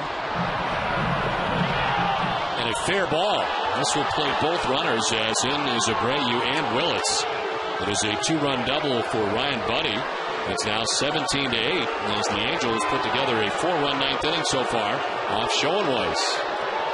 I think that surprised even Ryan Buddy. He stopped when he got around first base, probably thinking it might have been a foul ball. But it was not, and he makes his way into second base. Right down in that corner. Ooh. Oh, if they caught the chalk, it just caught a little bit of it, and he stops, and then he continues on to second base.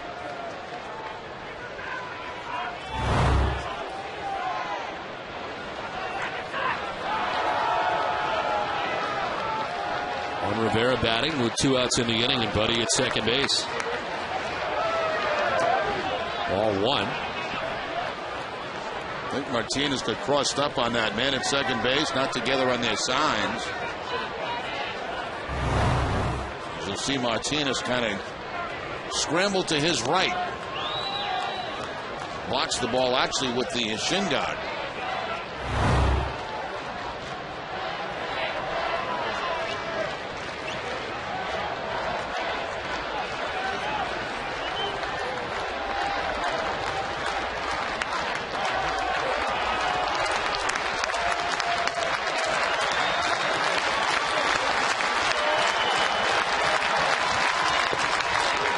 Strike, and it's 1-1.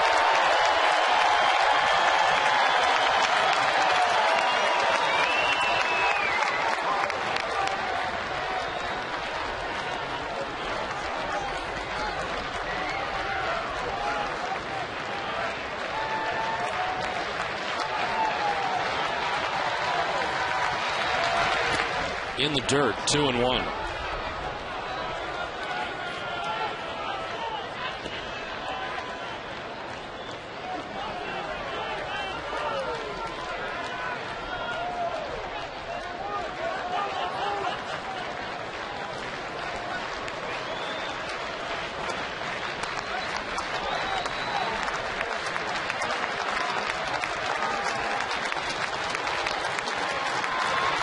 Outside, 3-1.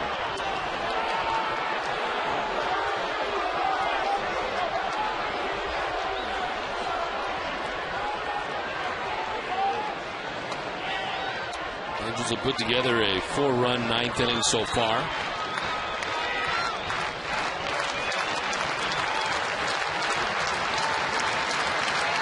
We won from Schoenweiss. Ball 4, and he walks Rivera. Second walk given up by Schoenweiss.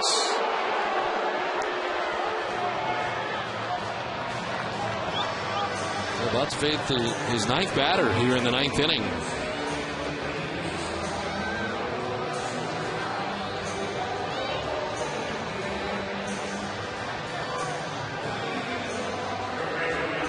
There's Brandon Wood.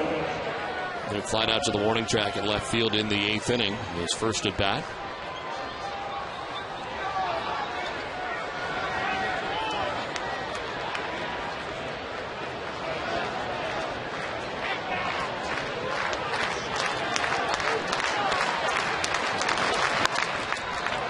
Good foul.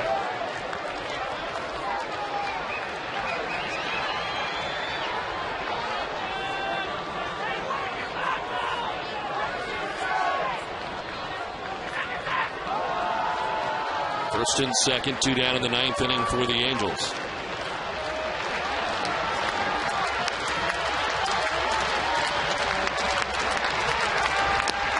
Down and in, 1-1.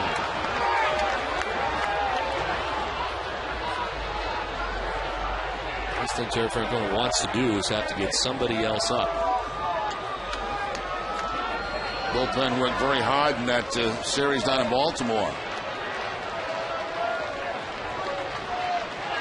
1-1 to Wood. In there for strike 2, 1-2.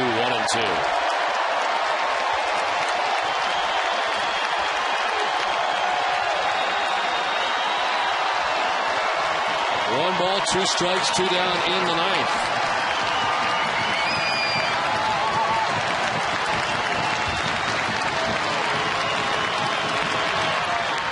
Loop foul, and we'll do it again, 1-2.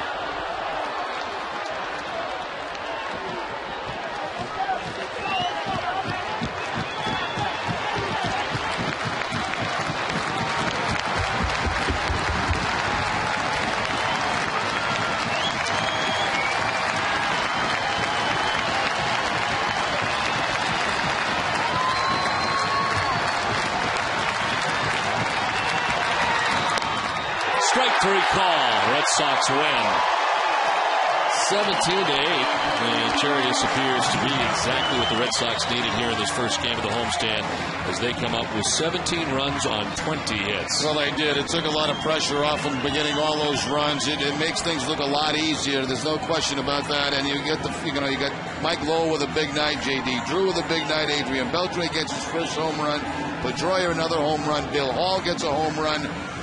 Just kind of a nice, relaxing night finally for the Red Sox here at Fenway Park.